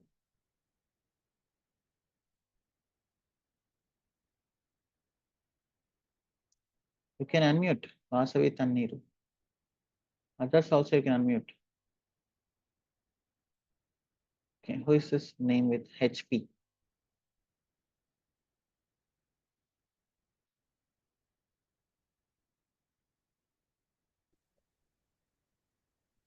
Hello అన్న. Yeah, hi. అన్న, AWS అకౌంట్లో నాకు నిన్న మెయిల్ వచ్చిందన్న, 85% ఎక్సీడ్ యూజ్ చేశారు మీరు అప్పుడే అని. No problem. 100% ఉంది కదా, అందుకే డిలీట్ చేయాలి అంటున్నా. అలాగే ఈ మంత్ అంతా యూజ్ చేస్తే ఏమైనా అమౌంట్ పడుతుందన్న? అది ఇంకా 8 days కదా ఉంది, అందుకే మీరు డిలీట్ చేసుకుంటూ ఉండండి. మీకు ఫ్రీ ట్రయల్ యూసేజ్ తెలుసా? సో మీరు యూట్యూబ్లోకి వెళ్ళి జనరల్గా AWS ఫ్రీ ట్రయల్ యూసేజ్ అని కొడితే మీకు చాలా వీడియోస్ వస్తాయి. ఇక్కడ ఏంటంటే మనం ఒక్క సర్వర్ని మాత్రమే 750 hours అంటే 1 month వరకు నాన్ స్టాప్గా రన్ చేయగలం. అలా 2 సర్వర్లు అయితే 15 days రన్ చేయగలం, 3 సర్వర్లు అయితే 10 days మాత్రమే రన్ చేయగలం నాన్ స్టాప్గా. సో మీరు అందుకే నేను చెప్పేది, ఎప్పుడైనా క్రియేట్ చేస్తే వెంటనే డిలీట్ చేయండి అని అయిపోయిన తర్వాత. ఓకే, అయినా డిలీట్ చేసుకుంటూ ఉండండి, కొంచెం జాగ్రత్తగా యూస్ చేయండి నెక్స్ట్ 10 days. ఒకవేళ మీకు మనీ పడినా నో ప్రాబ్లం, పెద్దగా ఏం పడదు మీరు ఎప్పుడప్పుడు డిలీట్ చేస్తుంటే. Okay, anyone you can unmute. Hemanth. నేను లాస్ట్ 3 days క్లాస్ మిస్ అయ్యాను. టైమింగ్స్ మార్చే అంటున్నారు కదా, నేను కమ్యూనిటీ చేస్తాను ఇప్పుడే. టైమింగ్స్ చెప్పండి. టైమింగ్స్ ఇవే, ఇప్పుడు ఉన్న టైమింగ్స్ మొత్తం. Morning early morning 7:30 to 7:15 to 8:45. నాకు కూడా అదే కావాలి, ఎందుకంటే నాకు నైట్ టైం షిఫ్ట్ ఉంటుంది. నాకు ఇది చాలా హెల్ప్ అయింది. అండ్ ఇంకోటి ఏంటంటే, మనం మామూలుగా ఇది దీనికి సంబంధించి కదండి, ఇప్పుడు ఒక సర్వర్స్ లో జావా ఇన్స్టాల్ చేస్తారంటే ఒరాకిల్ వర్షన్ యూజ్ చేస్తున్నారు కదా, లైసెన్స్ వర్షన్ యూజ్ చేస్తున్నారు అనమాట. సో వాటిని రిమూవ్ చేయాలంటే వాటి యొక్క డిపెండెన్సీ మనం ఎలా తెలుసుకుంటామండి? వేటిని రిమూవ్ చేయాలంటే ఇప్పుడు ఒరాకిల్ వర్షన్స్ లో ఉండేవి అనమాట, ఒరాకిల్ వర్షన్ యూజ్ చేసేది అనమాట జావా. ఓకే, దాన్ని రిమూవ్ చేయాలన్నమాట. రిమూవ్ చేయాలంటే ఇప్పుడు సపోజ్ అది మనం యూజ్ చేస్తున్నామంటే దాని డిపెండెన్స్ మనం ఎలా తెలుసుకోవాలండి? ఇప్పుడు అది మనకి రిమూవ్ చేయాలంటే దాని డిపెండెన్స్ మనం తెలుసుకోవాలి కదా. రిమూవ్ చేసినప్పుడు ఆటోమేటిక్ గా మొత్తం రిమూవ్ అవుతాయి కదా. అదే మనం రిమూవ్ చేయాలంటే ఇప్పుడు అది డిపెండెంట్ ఉందా లేదా అని మనం తెలుసుకోవాలి కదా దానికంటే ముందు. మీరు అప్డేట్ ఇన్స్టాల్ చేసేటప్పుడే డిపెండెన్సీస్ కూడా చెప్తుంది అది.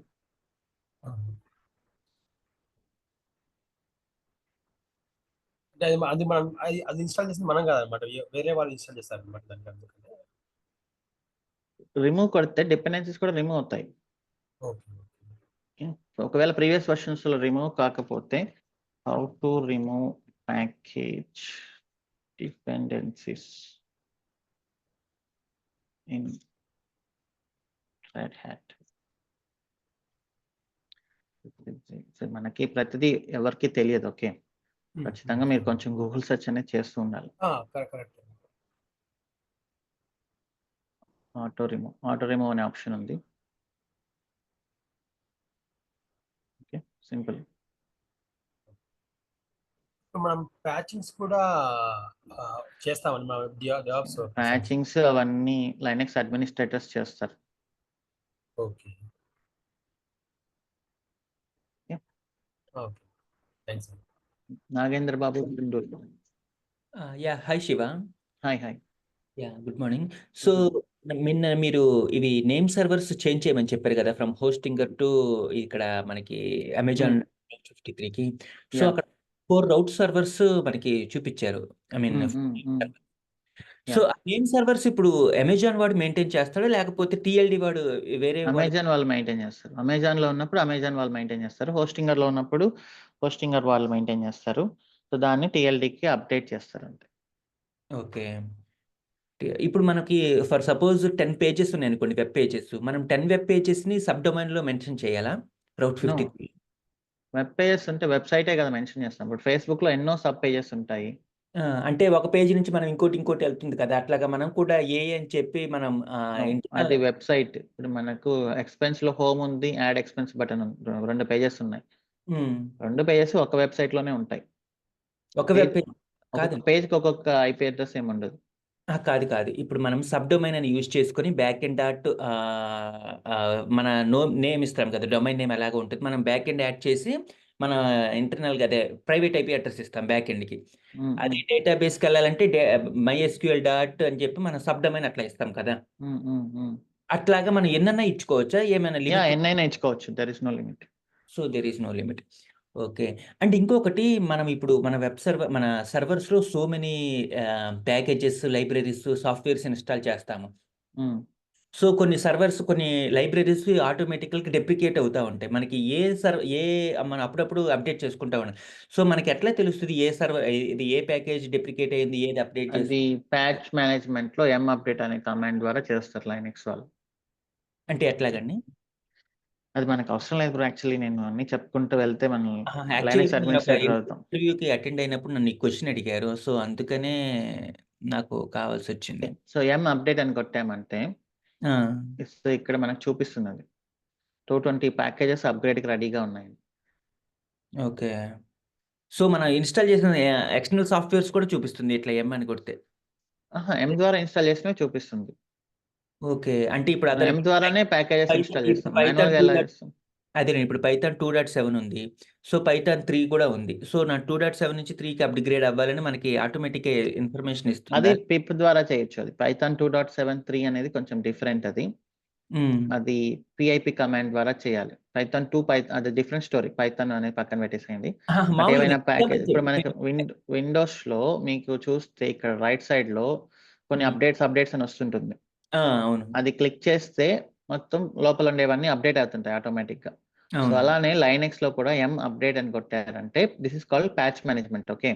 So, hmm. ఈ ప్యాచ్ మేనేజ్మెంట్‌లో ఏమైనా ప్యాకేజెస్ అప్డేట్స్ వచ్చింటే అవి ఆటోమేటిక్‌గా అప్డేట్ అవుతాయన్నమాట. ఓకే. ఇప్పుడు ఎన్‌జినిక్సే ఉందండి. లేకపోతే నోడ్ జేఎస్ సర్వరే ఉంది. మనమేమో 18 ఇన్‌స్టాల్ చేయకుండా 20 ఇన్‌స్టాల్ చేయకుండా 18 ఇన్‌స్టాల్ చేసాము. ఫర్దర్‌గా 20 ఇన్‌స్టాల్ చేయాలి. మనం ఎట్లా తెలుస్తది ఇది డెప్రికేట్ అయిపోయింది. 18లో పర్టిక్యులర్ వెర్షన్ డెప్రికేట్ అయింది. సో, మీరు 20కి అప్‌గ్రేడ్ అవ్వాలని ఎట్లా తెలుస్తది మనకి? వెర్షన్స్ మన అనేవి ఎప్పుడైనా కూడా డెప్రికేట్ అవుతూనే ఉంటాయి. ఇప్పుడు అవును. ఆండ్రాయిడ్‌లో ఫస్ట్ వచ్చిన వెర్షన్ ఇప్పుడు యూజ్ చేస్తున్నామా మనం? లేదు. యూజ్ చేయట్లేదు. సో, అలానే సేమ్ ఇవి కూడా ఏంటంటే అది మనకేమైనా మన ఆటోమేటిక్ ప్రూఫ్ కంటిన్యూయస్‌గా ఏమన్నా ఉందా? సో ఆటోమేటిక్‌గా ఏముండదది. డెవలపర్స్ ఉన్నారు గదా! డెవలపర్స్ రెస్పాన్సిబిలిటీ అది వెర్షన్స్ అప్‌గ్రేడ్ అనేది. So, okay. డెవలపర్స్ చెప్తారు. మేము ఇప్పుడు 18 యూజ్ చేస్తున్నాం. 18 వచ్చి చాలా రోజులయింది. లెట్ అస్ మూవ్ టు 20 అని. సో, డెవలపర్స్ 20కి సంబంధించిన కోడ్ అంతా చెక్ చేసుకొని అదంతా ప్రాపర్‌గా వర్క్ అవుతుంది అన్న తర్వాత వాళ్ళు సర్వర్స్‌లో 20కి అప్‌గ్రేడ్ చేయమని చెప్తారు. అప్పుడు అప్‌గ్రేడ్ చేస్తారు. ఓకే. ఓకే. సో, ఎలా అయితే మన ఆండ్రాయిడ్ సిస్టమ్ అనేది అప్‌డేట్ అవుతుందో సో, హ్మ్. అలానే అన్నమాట. ఓకే. ఓకే. సో, అంతేనండి. That comes under purely Linux administration. నేను అదే. చెప్పకూడదని గాదు. బట్ నేను అదే. చెప్పుకుంటూ వెళ్ళానంటే ఇది ఇంకా చాలా ఉంటది. ఇట్స్ లైక్ తెగదనమాట. ఓకే. So, yeah! ఇది మీరు జస్ట్ చిన్న యూట్యూబ్ వీడియోస్ చూసినా సరిపోతుంది actually. Okay. Okay. Yeah! Fine అండి. Thanks. Welcome. Mohan Sai. Yeah! First one ఏంటంటే like load balance nginx acts as load balancer అని చెప్పారు కదా! హ్మ్. హ్మ్. బట్ మనం ఇప్పుడు టుడేస్ క్లాస్‌లో ఎగ్జాంపుల్ చేసింది ఫ్రంట్ ఎండ్ సర్వర్ కదా! ఏపీఐ సర్వర్ కదా చేసాం. 2 సర్వర్స్ క్రియేట్ చేసి. Front end is nothing but Nginx కదా! ఎంజినిక్స్‌లో హ్మ్. ఒక వెబ్‌సైట్ పెట్టాము. ఎంజినిక్స్‌లో /API అని ఇచ్చి మనం రిక్వెస్ట్‌ని బ్యాక్ ఎండ్‌కి పంపించాం కదా! బ్యాక్‌గ్రౌండ్ అంటే ఇప్పుడు బ్యాక్ ఎండ్ టైప్ ఎంజినిక్స్‌లో ఏంటి? ఎంజినిక్స్‌లో ఒక వెబ్‌సైట్ ఉంది ఆల్రెడీ. సో, /రిక్వెస్ట్ మీద ఎళ్తే మన ఫ్రంట్ ఎండ్ వెబ్‌సైట్ ఓపెన్ అవుతది. రైట్. ఓకే. /యాప్ అంటే it will go to back end. So మీరు ఒకవేళ ఫేస్బుక్ mobile.com లో ఓపెన్ చేస్తే m.facebook అని ఉంటుంది చూసారా ఎప్పుడైనా? సో ఇదేంటంటే రివర్స్ ప్రాక్సీ ఉంటుంది అక్కడ కూడా Nginx. ఎవరైనా m.facebook అని ఇచ్చింటే మొబైల్ సర్వర్స్ పంపించమంటుంది అది. సో దాంట్లో నార్మల్ ఫేస్బుక్ అని ఇచ్చింటే లైక్ వెబ్ సర్వర్స్ పంపించమని ఉంటుంది అనమాట. సో అలా డిఫరెంట్గా మనం డీల్ చేయొచ్చు రివర్స్ ప్రాక్సీలో. ఇక్కడ మీకు ఇంకోటి ఇంకేదన్నా ఇచ్చారనుకోండి, /app1 అని ఇచ్చారనుకోండి, మనం ఇంకొక బ్యాక్ ఎండ్ 1 అనే దానికి రిక్వెస్ట్ రూట్ చేయొచ్చు. సో ఒకే లోడ్ బ్యాలెన్స్ అని పెట్టుకొని ఒకే Nginx ని పెట్టుకొని మీరు మల్టిపుల్ వెబ్సైట్స్కి రిక్వెస్ట్లు అనేది పంపించవచ్చు. ఓకే. సో అందుకే ఇక్కడ అని క్లిక్ చేస్తే ఫ్రంట్ ఎండ్ వెబ్సైట్కి పంపించమని చెప్తాం. ఇప్పుడు నేను ఇక్కడ సమ్ అదర్ అప్లికేషన్ అనుకోండి, /hello అని పంపిస్తే హలో వెబ్సైట్కి పంపించండి రిక్వెస్ట్. అప్పుడు మీరు కస్టమర్కి ఏమి ఇస్తారు? సో నా వెబ్సైట్ daws81s.online/hello అని ఇస్తారు మీరు మీ కస్టమర్స్కి. సో అప్పుడు వాళ్ళు అది యూస్ చేస్తారనమాట. అప్పుడు అది హలోకి వెళ్తుంది. మీకు ఒకవేళ ఎక్స్పెన్స్ కస్టమర్స్ మీరు ఉన్నారనుకోండి, అప్పుడు జస్ట్ ఇది ఇస్తారు. ఓకే.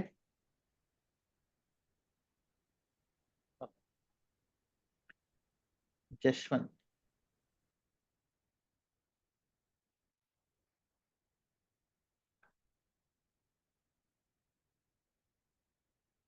గౌతమ్ సురేష్.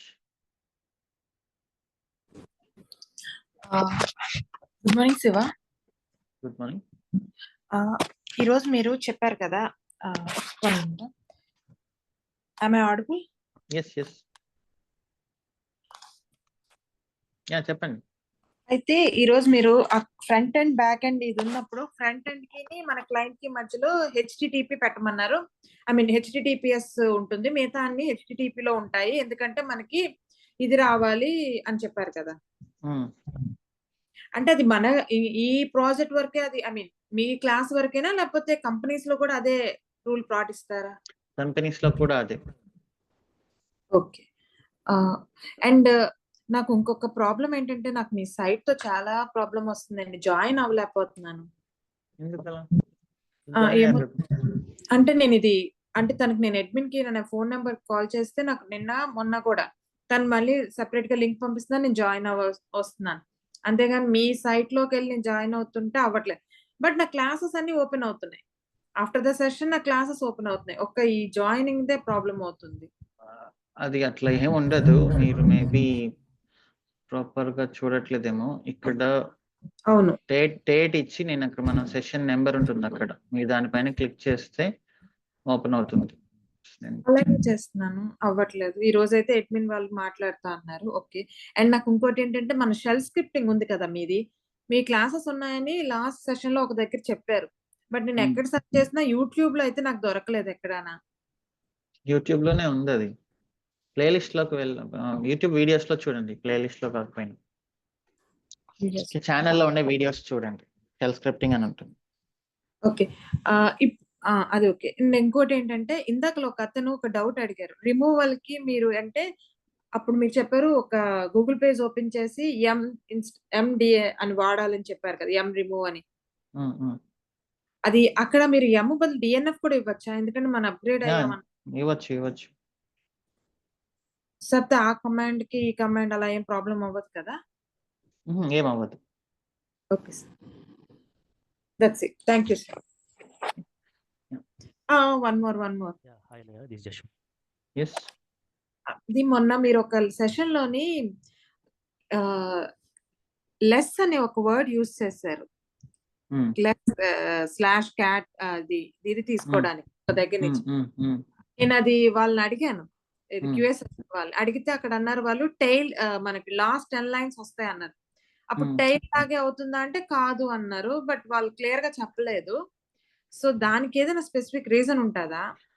ఫైల్స్ ని ఓపెన్ చేసి చూడడానికి లెస్ వాడతాం అంతే. లెస్ ఆర్ మోర్ అనే కమాండ్స్ ఉంటాయి.